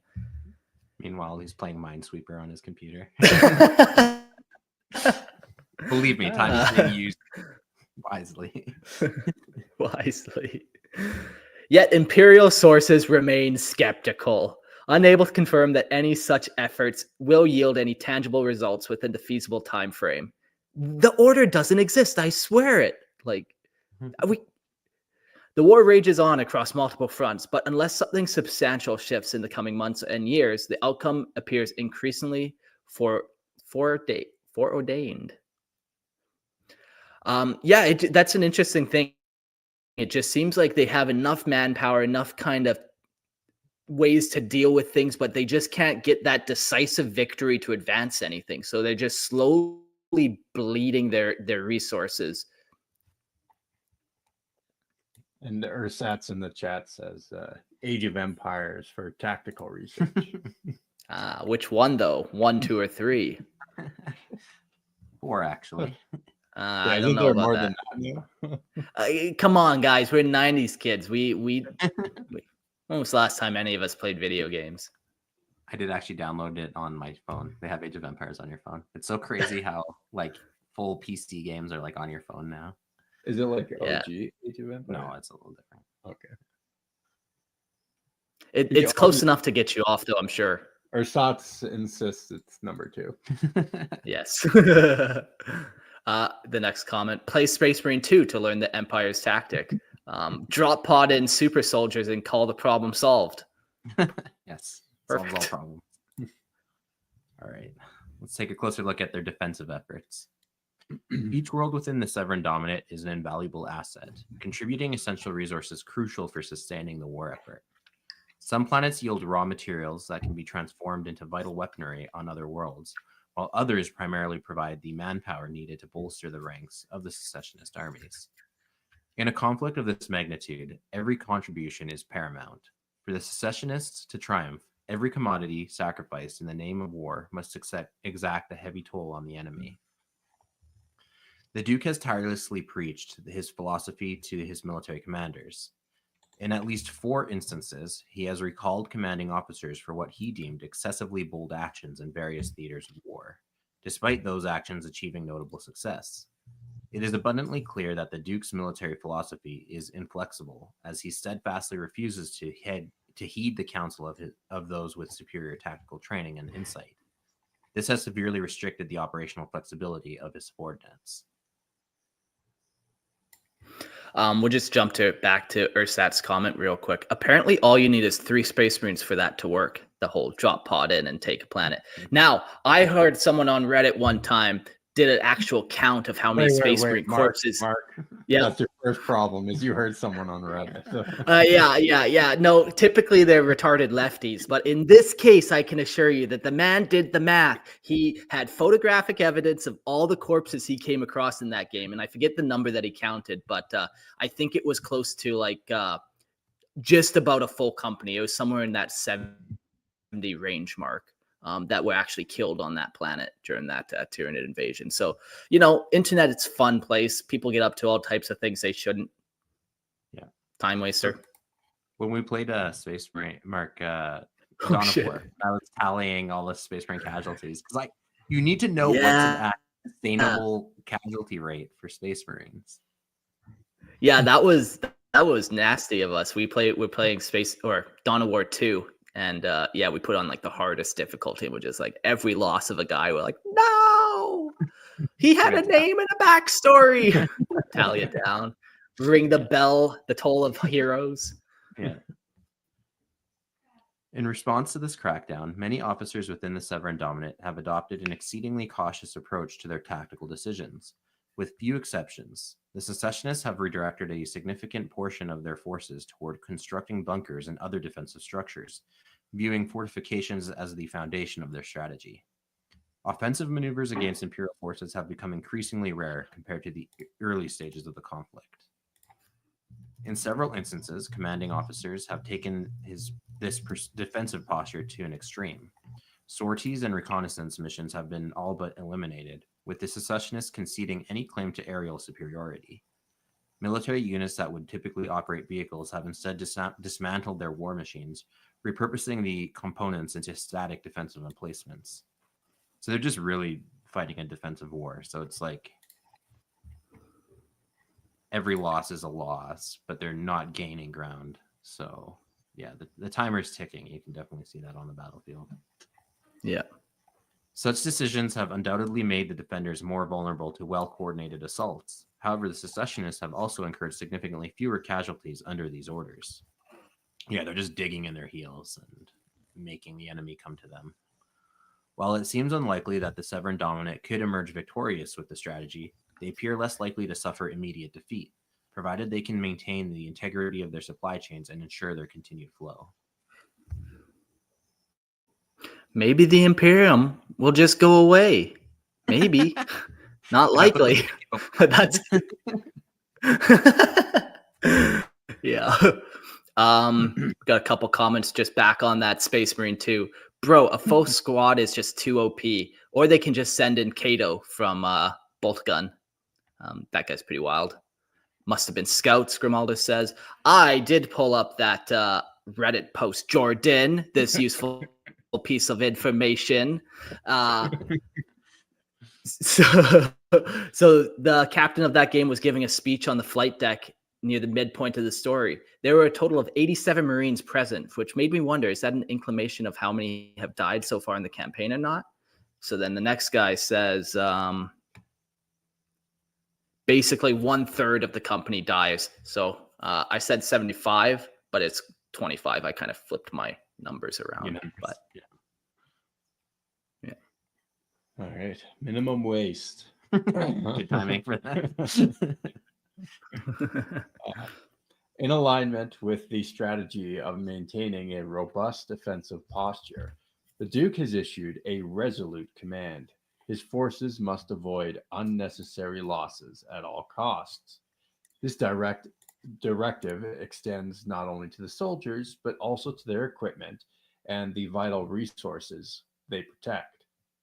This principle is rooted in the fundamental philosophy of the Severan Dominate, which recognizes the finite nature of its resources, especially when juxtaposed against those of its most formidable adversaries. Furthermore, the Duke insists that no time be squandered. Idle hands must be put to productive use whenever feasible. If the Severan Dominate hopes to endure, a continuous and concerted effort from all is imperative.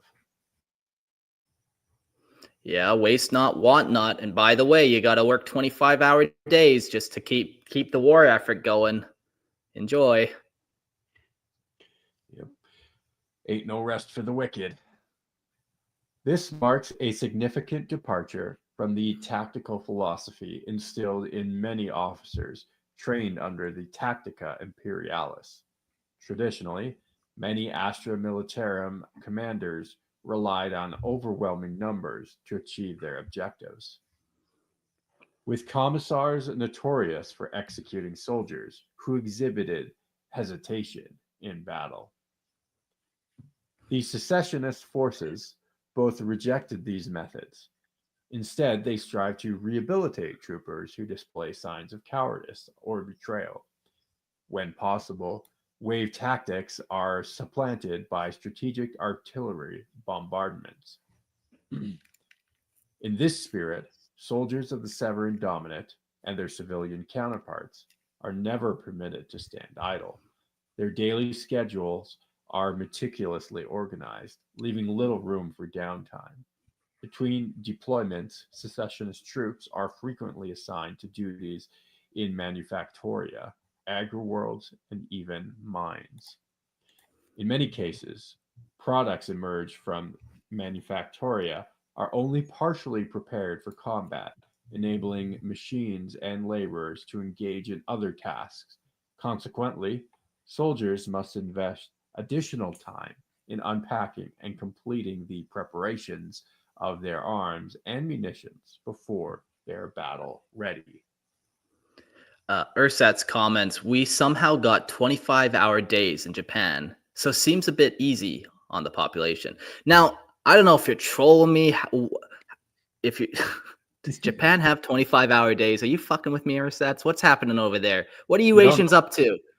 Physics is different in Japan. Fuck, time is different, eh? Interesting. Makes me want to go there even more and learn the way of the samurai.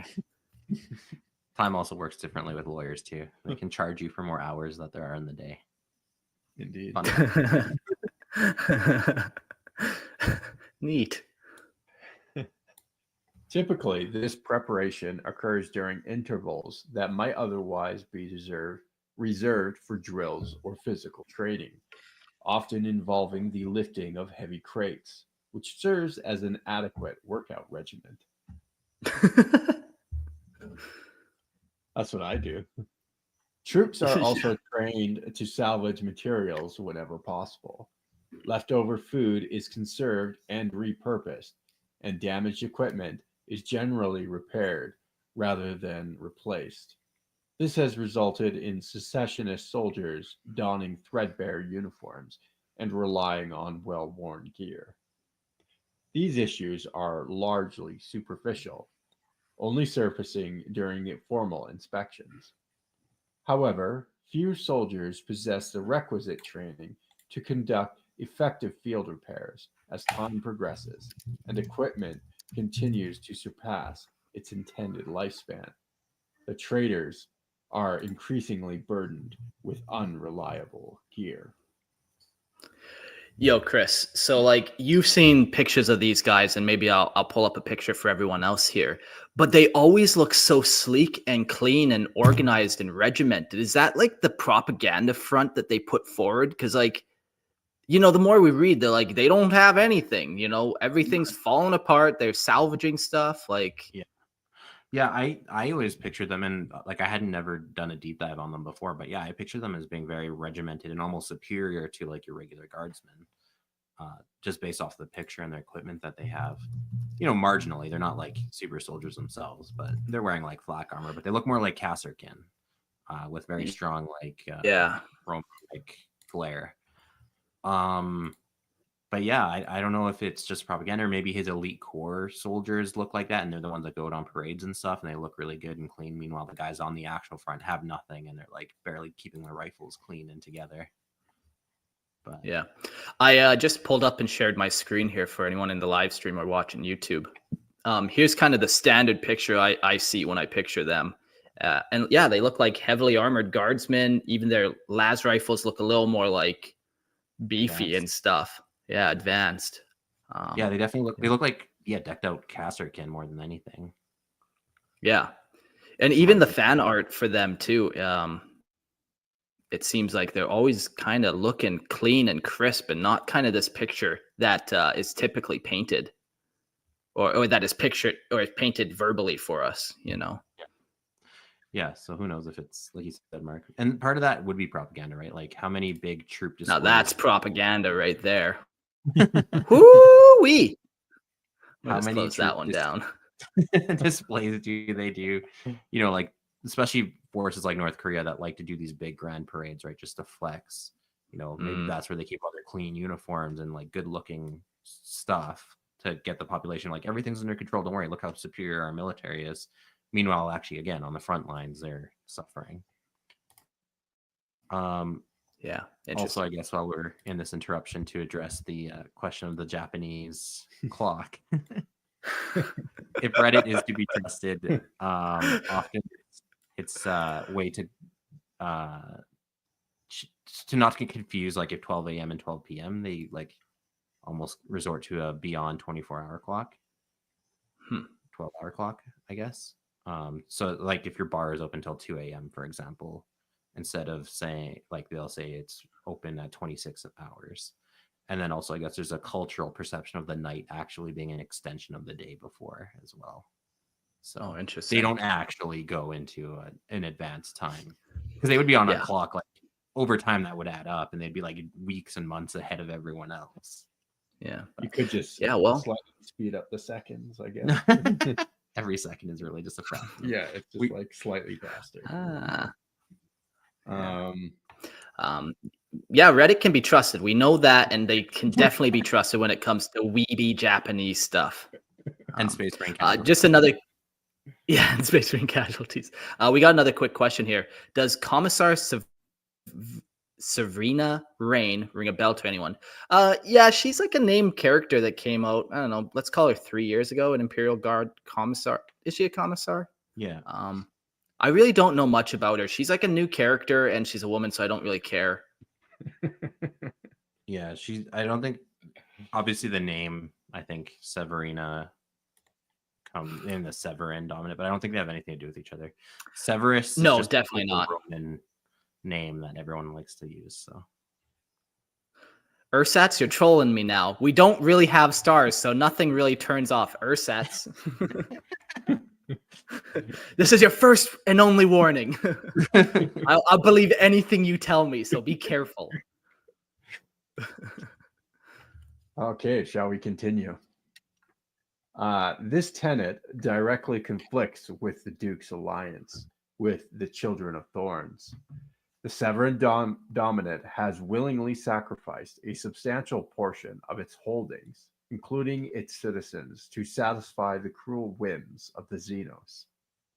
The Duke harbors no regret regarding this pact, yet he is reticent to discuss it with most of his advisors and keep the alliance a closely guarded secret from the Severan populace.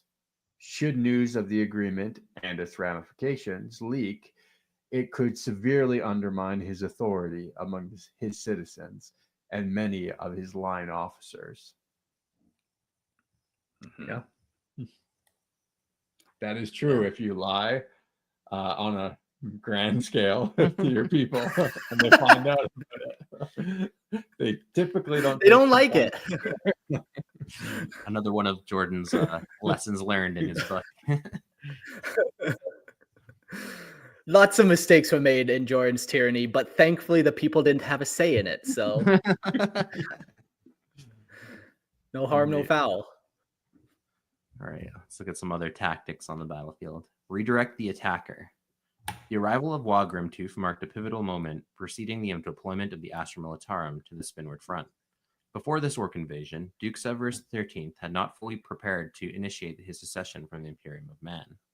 Had the Orks not invaded, the planets beyond the periphery subsector might have continued to nominally exist under Imperial authority for another century or more. While the Imperial Guard was dispatched to halt the Ork incursion, they simultaneously grappled with the ramifications of the Severan Dominate secession. The Orks, including their highest-ranking exemplars, are notoriously indiscriminate foes, content to launch brutal assaults against anyone who stands in their path. Similarly, the troopers of the Astra Militarum exhibit little selectivity, launching attacks against any target their officers designate. As a result, the fate of the worlds within the Severan Dominate hinges largely on the decisions made by the Imperial High Command on the Spinward Front. Each clash between the Orks and the Astra Militarum provides the secessionists a sense of relief, allowing them to witness their deadliest foes engage in conflict with one another.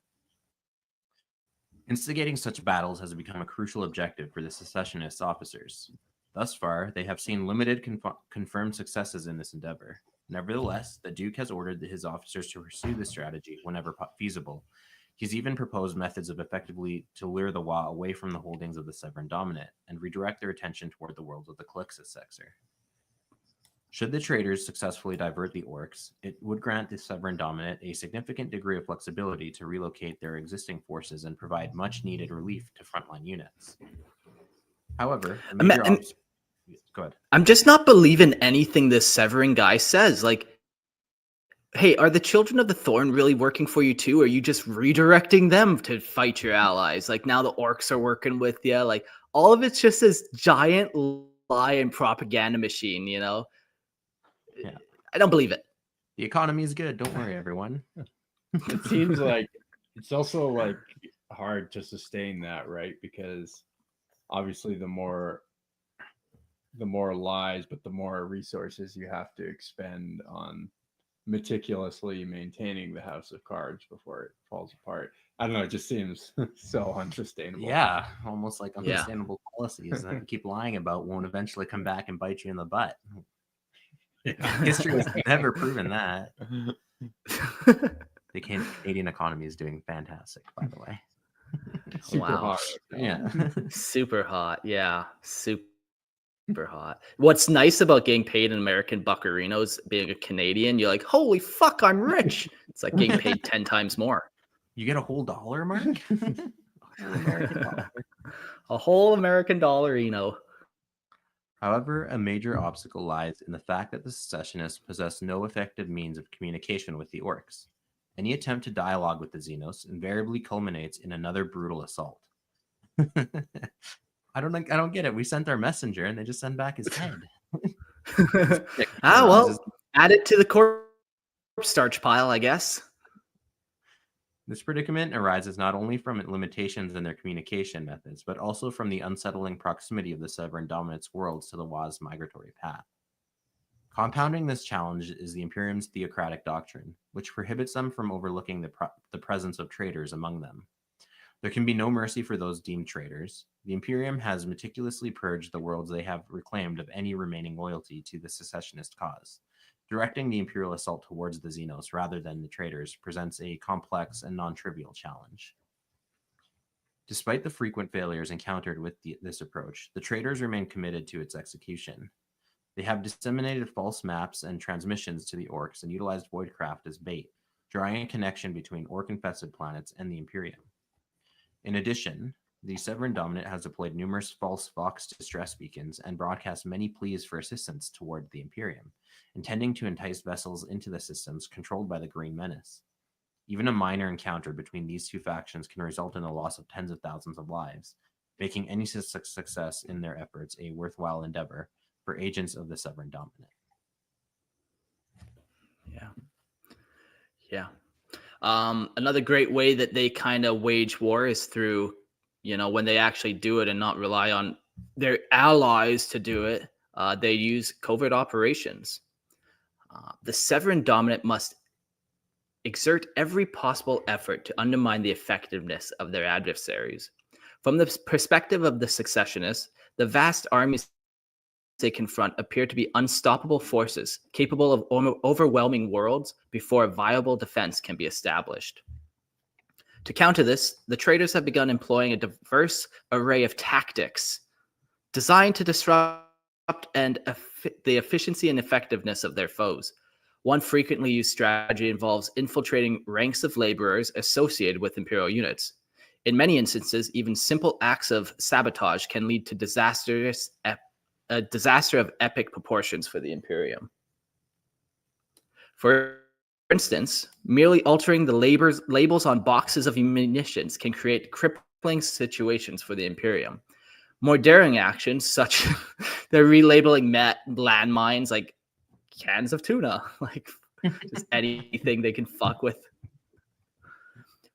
For instance, merely alternating the labels on boxes of munitions can create crippling situations for the Imperium. More daring actions, such as starting fires or deploying explosives, are also selectively employed. Although these tactics are more than often conspicuous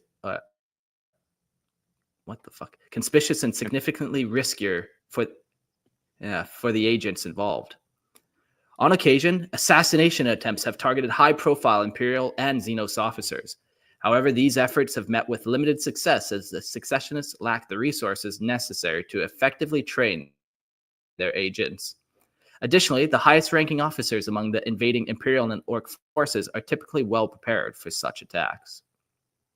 Yeah, you kill off the war boss in an Ork WOG, and you really just did the next war boss a favor. Just granted him the next kind of line of succession there automatically. Yeah. Part of the covert operation. Yeah, their assassins are nowhere near like Imperial grade assassins. They're like on another planet in terms of skill. Yeah. Part of the Covert Operations Initiative is directed against Imperial agents already present on the worlds of the Severan Dominate. After centuries of contact, even at a distance with the Imperium, many citizens of the secessionist planets remain loyal to Terra. In several instances, these loyal citizens have begun to rely on intelligence backed, or have begun to relay intelligence back to the loyalists. While some of these informants possess training, many are mere amateurs driven by their convictions and haunted by more zealous ducal legates.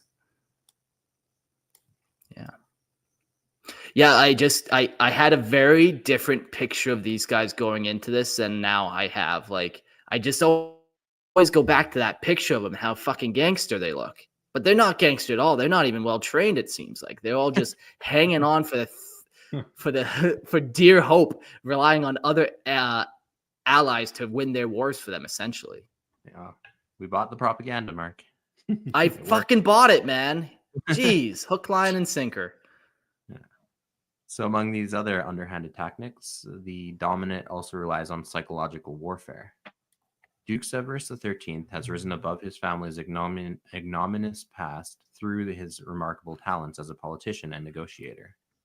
While a measure of his success can be attributed to luck and careful effort to remain under the radar, it is undeniable that his cunning deceptions have convincingly persuaded citizens of numerous imperial worlds to pledge their loyalty to his cause.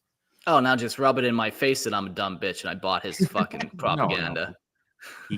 He can persuade lots of people. We're just one of many very distinguished noble houses that have bought the propaganda. This ability marks him as a skilled and charismatic leader. Given his past achievements in this arena, coupled with failures in many others, the Duke is convinced that these same skills can serve as effective instruments in the context of war. His plans in this regard are still in a formative and experimental phase, yet several of his advisors have already noted that these strategies show promise. In the initial stages of the conflict, the secessionists had concentrated their psychological operations on the troops and line officers of the Imperial Guard. Thus far, their primary objective has been to foster desertion within the ranks. Whenever possible, they have sought to persuade soldiers to shift their allegiance to the secessionist cause. However, this drastic change has proven to be significantly less successful. To achieve this formidable objective, the traitors began by crafting a straightforward message, utilizing a wide array of delivery mechanisms. The crux of their message is to convince Imperial soldiers that the secessionists are the ones in the right. They bolster this claim by reminding the invaders that the worlds of the Severan Dominate remain steadfast in their devotion to the God Emperor. This assertion is further reinforced by their tactical practices. Duke Severus's limitation of offensive operations inadvertently supports the narrative that the secessionists are hesitant to take the fight to the Imperium. Their restrained direct actions against Imperial units serve as ample evidence that they are reluctant to engage. However, disseminating this message among the thoroughly trained soldiers of the Astra Militarum is an arduous task. The most loyal troops are already under strict orders to disregard any enemy propaganda. Don't listen to them. That's an order. As a result, the most effective means of conveying such information necessitates that the secessionists have active agents embedded within the Imperial forces. The limited training of potential agents constrains the pool of candidates, yet in a time of desperation, the Duke is resolute in broadcasting his message through every reasonable avenue.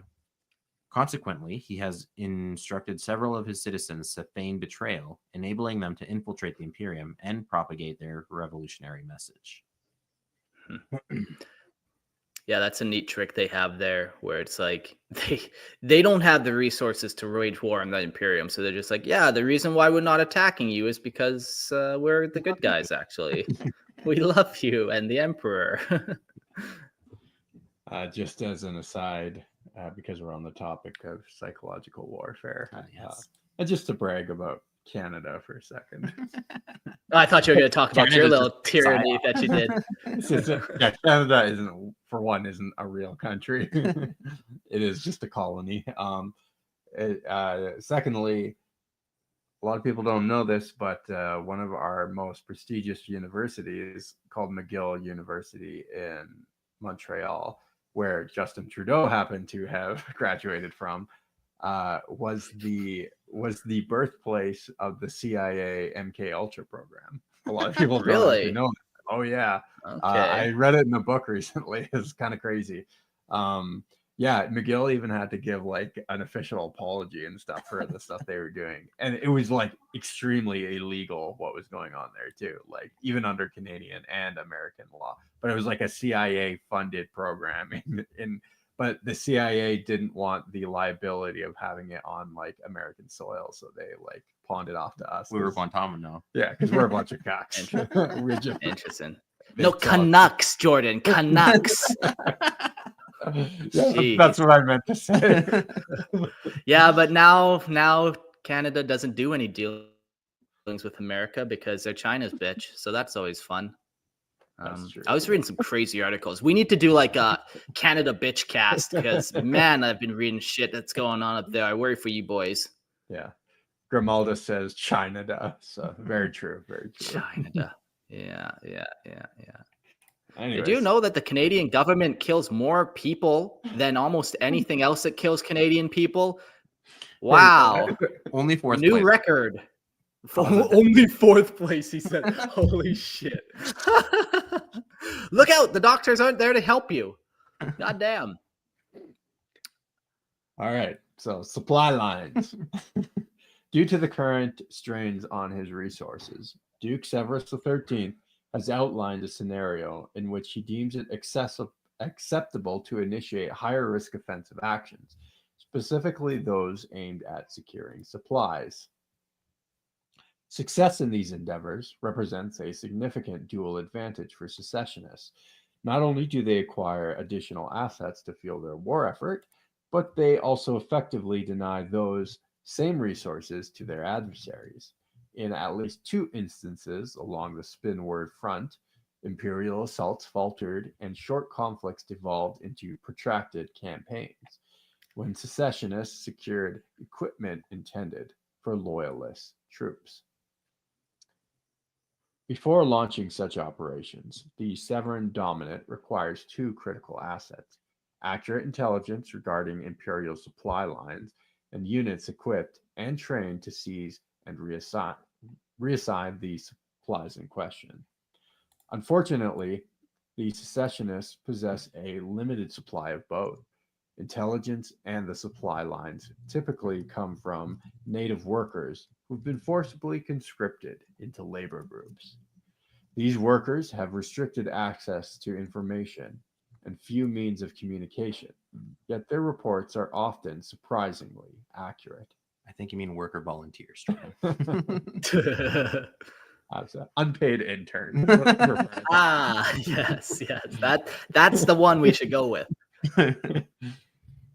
Alternative sources of information are usually individuals who frequent Astra Militarum, officers' clubs, and mess halls. In rare instances, pirates have successfully identified common transit routes for Imperial transports. It is essential to emphasize that none of these sources are particularly reliable. Missions that risk a significant force to capture unverified supplies can be more perilous than even the most desperate secessionists are willing to undertake. I'll just stop you here for a quick second and do a call out to the people in the chat. If anyone wants to join the call in, we're almost done our notes. So I put a link in there. You can find that link and then join the chat for a hot minute at the end. Carry on, Jordy. Hold on. I just wanted to call out to a comment in the chat, kind of relating back to one of the earlier points about embedding secessionists to try and manipulate Imperial soldiers. Jack says, wait, wouldn't the Imperium blow the brains out of anyone who was once a part of the Severan Dominate? My answer would be yes, but I'm sure there's ways they can infiltrate. It would be a tough gamble, but who knows? Mark, you have any thoughts on that? I don't know if it's necessarily that they would. So here's my thought. Like, they still serve the Emperor. Like, so they haven't committed They're not like religious blasphemy. Yeah. Mm-hmm. They also don't necessarily, the common person doesn't deal with Xenos. And if they do, I'm sure it's not a commonplace that like Dark Eldar and the Severan Dominate are walking hand in hand, friends. It's a very strained relationship the two have. So even on that regard, it's like they're not breaking that kind of, idea. Yeah. So and then my third thought for this is, we've said it before, the greatest resource in the Imperium is people. So, if you got this person who's like, man, I'm sorry, I just bought into the propaganda, man. Like, I don't have the internet. What did you want me to do? Like, now that I know I'm on your side, like, I feel like the go-to wouldn't necessarily be blowing their brains out, because they haven't committed any serious crime other than for just like the act of rebellion, which whatever, who hasn't done that? Yeah, or if you're like a citizen too, you could infiltrate as a civilian, like, oh my goodness, like I had no idea, I just work in the factory, man. And then you're like, yeah, and even like, conscript me, I want to be conscripted, I'll fight against these guys, they made me a slave, right? And then that's a great way to you get conscripted into the military apparatus, and then there you are whispering in the ears of the other guardsmen, like, hey, actually things are a lot better on that side of the fence. Yeah. All right, 13, right? That's where we are. Yeah. Forces tasked with stealing supplies must be highly mobile and possess significant cargo capacity. In many cases, the secessionist mobile assets have been dismantled to repurpose their components for defensive structures. An alternative approach has been to seize the vehicles transporting the cargo simultaneously with the target supplies. However, this strategy is less effective when targeting lightly defended supply depots. Conversely, in some instances, transport vehicles are better defended than the depots themselves, presenting additional challenges. After several early successes, the Imperium has become aware of the Severan Dominate's propensity for targeting its supplies. They have recently begun to disseminate false information to secessionists regarding the timing and security of various deliveries. In 2 attacks since this shift in tactics, the traitors were thwarted without incurring significant Imperial casualties. This strategic change is relatively new, leaving it uncertain how the Severan Dominate will adapt to these developments in Imperial operations. Comparable strikes against Xenos supplies have been considerably more limited. This limitation stems largely from the secessionists' reduced ability to effectively utilize any equipment they might recover. While such missions have been undertaken and are likely a critical aspect of the Severan strategy, they are executed only in much lower risk situations. Yeah, so that's kind of where we're leaving it now. Very feeble situation. Yeah, they're there. On paper it looks fantastic, but the paperwork is all bullshit. In reality, it's not going well for them in this front. Yeah. It's like the USSR or something. Yeah. We've talked a lot about how 40K for us, growing up with the setting, it was a setting, and how now it's transferred more into like a narrative where you're like, what is this character up to, or blah blah blah, where this has really done a great job of building a setting that now you get thrown into. There's this constant stalemate, there's all these interesting little factors or things that you could pull from, but at the end of the day, this is a never-ending kind of war. Like, yeah, sure, it might eventually get worn down and ground out, but like, that's not the way 40K works. Everyone's just still clinging for survival, and always kind of will be. Yeah, it's like it's meant to be set up in a way that you can now go forward and play out your stories, but everything's always teetering on that edge, right? The Imperium is teetering on that edge. The Severan Dominate is teetering on that edge. It used to be that what was that war we had with the Tyranids and the Orks? That 3-way battle there. Sure, the Octarius War. The Octarius War was teetering on the edge, right? And that's how you build like a good sandbox for people to play in. And that's the same what they're doing with this. This is even so detailed that you can play RPGs in this, right? Yeah. Yeah, you have to Yeah. keep the tensions very, very high. Yeah, exactly. And the stakes high too. Yeah. I Sorry, Chris. have a little bit of a side rant, if you will entertain me, on the idea of rebellious factions in 40K. Yeah, I think you're about to entertain me, actually. So lay it on me. Yeah, so it's really cool. I like the idea of the Severan Dominate being this breakaway human faction. I think there's two ways to play that, and I think we've touched on it, even the way we perceived them. One being a more like organized and structured and well-supplied faction, and the other being this more guerrilla, fighting a superior force faction.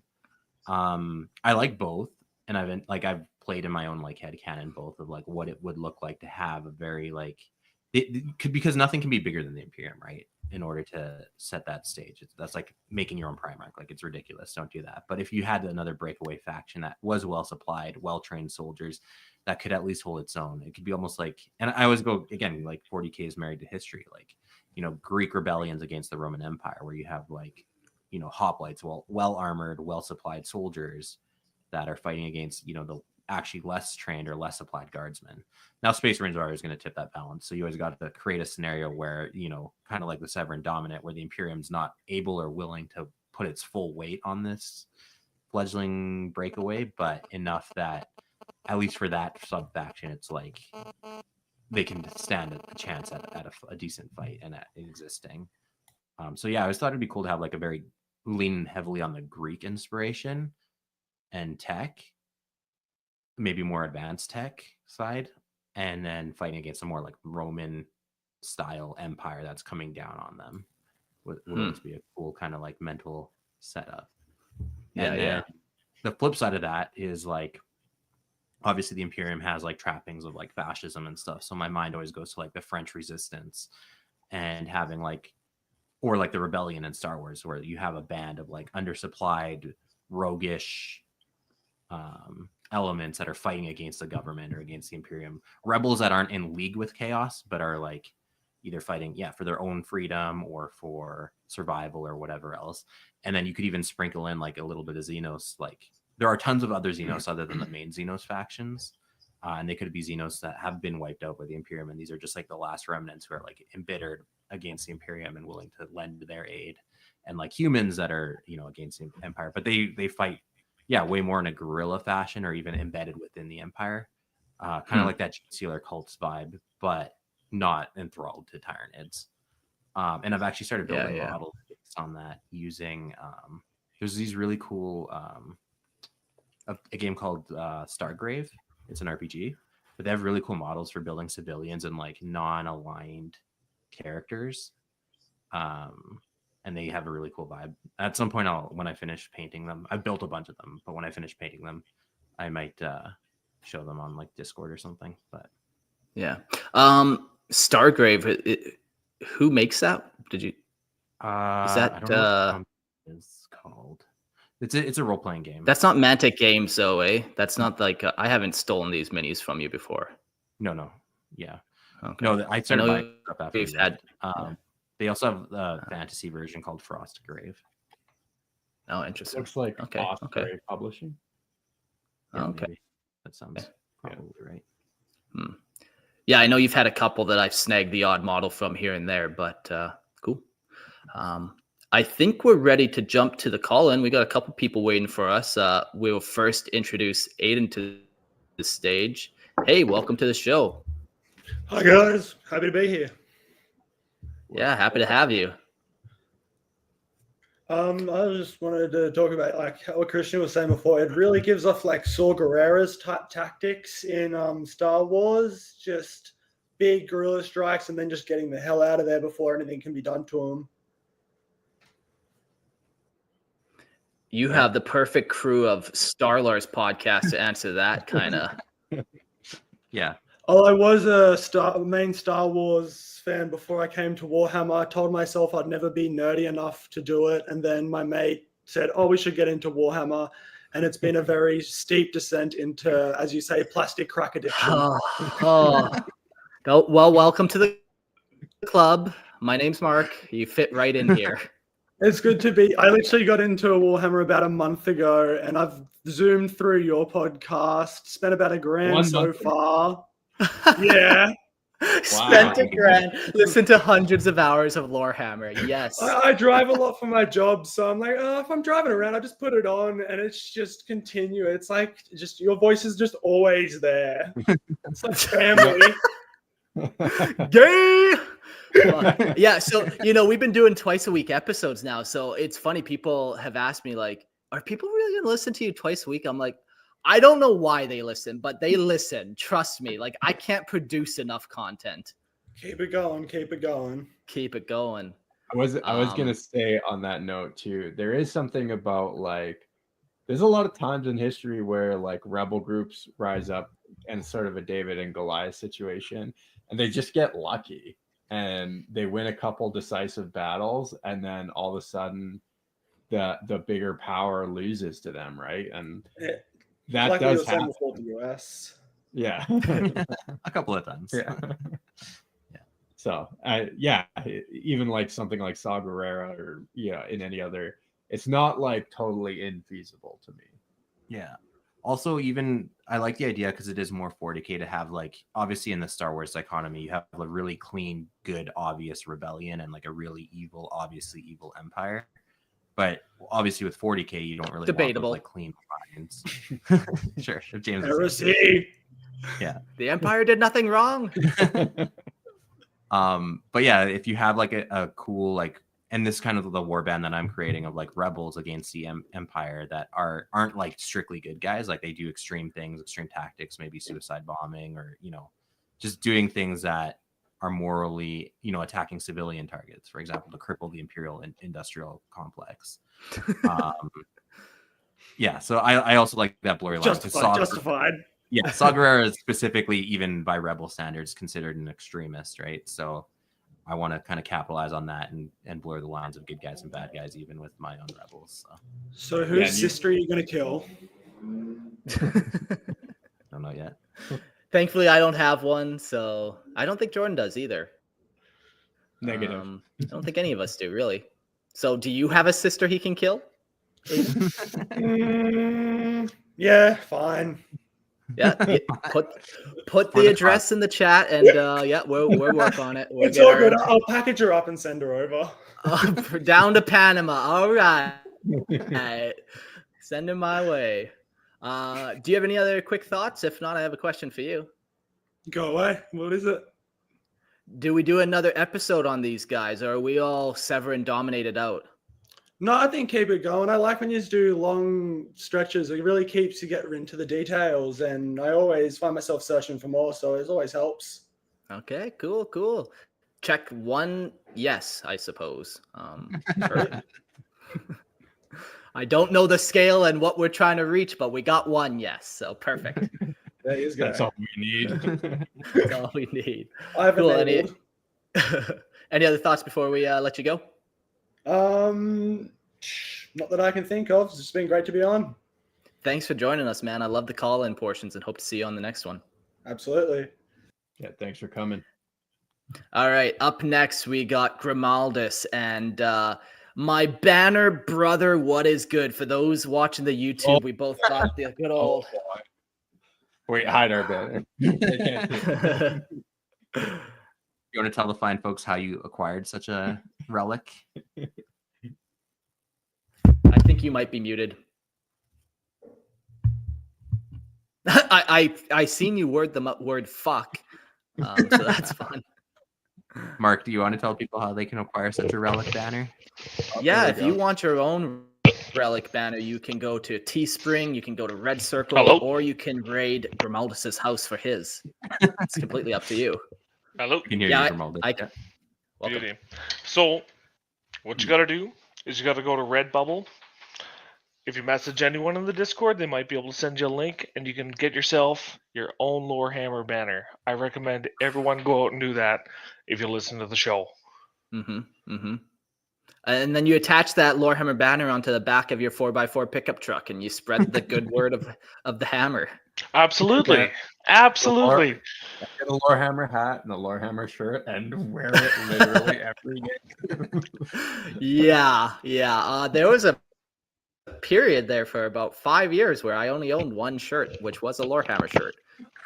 That has since Really? torn off my body, and all I'm left with is now a muscle shirt. But that's neither here nor there. This happens. This happens. All right, what's your feedback, your take? What's your opinion on the Severan Dominate? So I'm really loving the concept of multiple level shows. Exactly what the last guy was saying. You really got to have deeper content within certain episodes. Everything that I've learned about this guy through you fellas has just been fabulous content. Gives you lots to think about. You know, with Chris saying everything about building this little army kind of based around this guy, just kind of gives me the inspiration to want to do something like that on my own.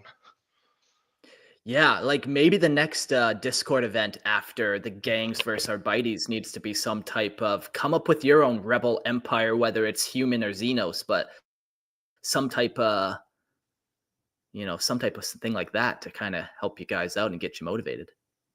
I like the idea of that. Honestly, I think that there's a lot that we can still probably learn about this guy, especially even when you guys were talking about him possibly being an operative with possibly chaos down the line. Like, there's still a lot of story that this individual can tell, but obviously Games Workshop has to write it. Yeah.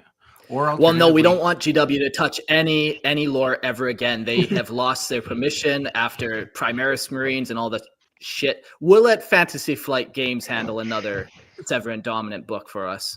Let the real heroes write. You know, so I crazy? think that just has. Oh, go ahead. I believe that Fantasy Flight did actually even lose the license of 40K, so you won't even see anything else coming from them. No. Wow. So then you should make it a Discord event where we continue a story. Fuck Games Workshop.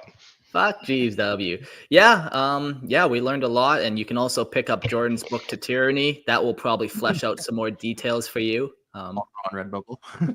I was just going to ask, can you find that on Redbubble? Can you put like a link in the description somewhere for us? Yeah. Only 9 link down below. Cool. What other thoughts you got to share with us? Honestly, I don't really have a whole lot. I kind of came in a little late. However, just keep up the great work, guys. As much content as you guys can produce, the community will consume. So just keep that shit up.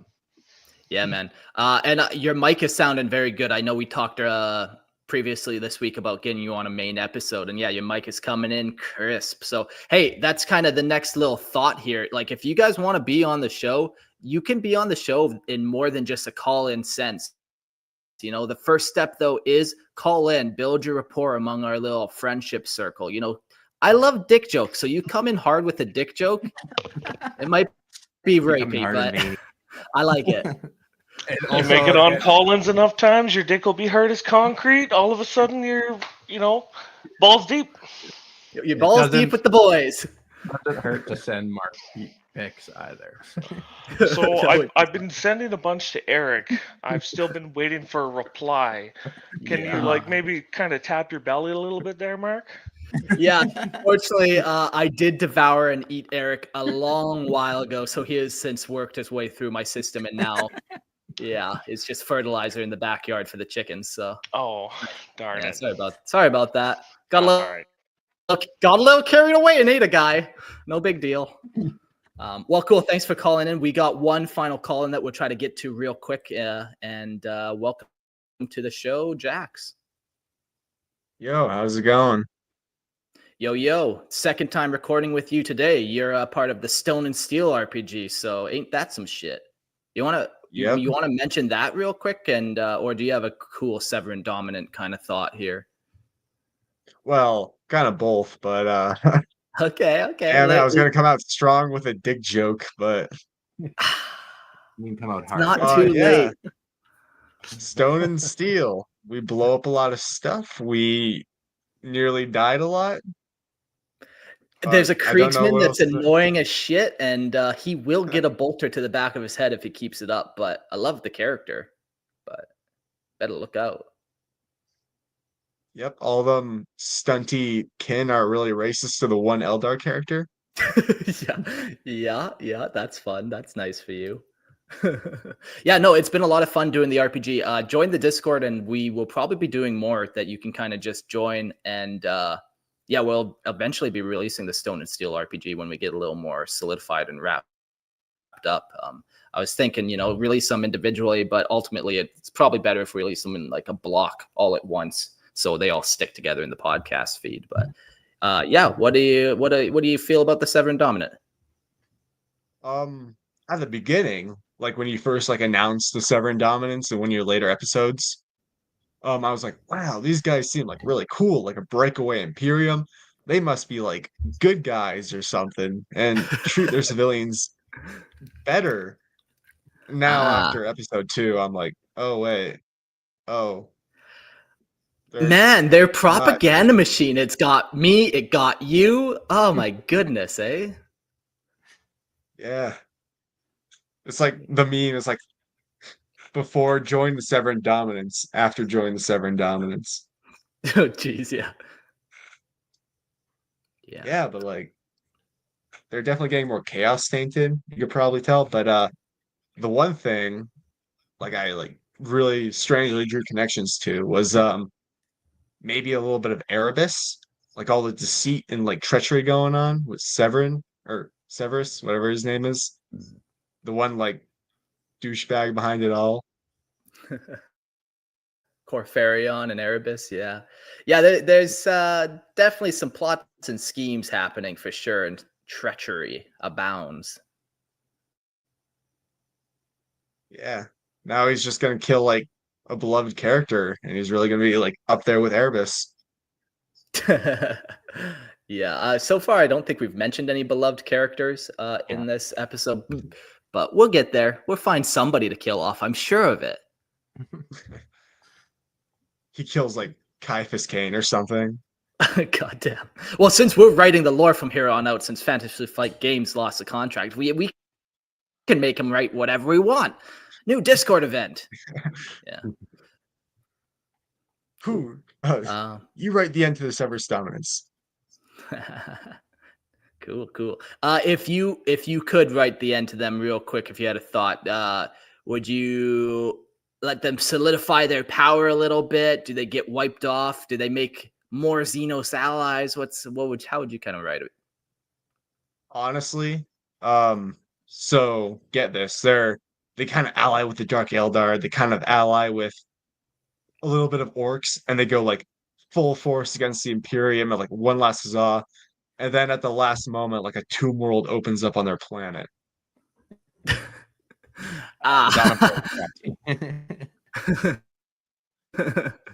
Perfect. Yeah. Okay. I like that. That's one way to get rid of a whole sector of storytelling for sure. Perfect. Cool. Any final thoughts before we kind of close this out? Nope. All right, well then get the fuck off my show. He's gone, booted. That's my favorite part about the Collins is just booting people off. You get a sick joy to it. You better be careful. Don't give me ideas, Krishna. You're gone. All right. Well, we made it to the end of the show. We got some closing notes here. If you like homebrew lore, which people are always writing and sending in to me, go check out the Lorehammer Listener Lore podcast. You can submit stories there to lorehammerpodcast@gmail.com. We almost got 200 episodes out there now. Lots of fun reading different people's stories and their takes on 40K. One of my favorite parts about Lorehammer is just having so many different people on because everyone has their own little take on it. So love to hear your take. Go check out Lorehammer Listener Lore podcast. Awesome. And yeah, if you like me and Jordan and you like what we do here, you can also follow us in talking about Star Wars stuff. Come on. We're really pushing to grow our viewer base. So if you haven't checked us out yet, definitely drop in, give us a listen. We're on Spotify, Google Play, all your major podcasting networks. So just look for Star Lores, similar to Lorehammer. I know that's hard with the audio, but it's with an L. And yeah, just give us a listen to. Even if you don't like it, just leave it on play in the background and give us those numbers. Actually, so a bit here, a little appeal to the Lorehammer fan base. Even if you hate Star Wars, which I understand, I get it. Yeah, It happens to the worst of us. But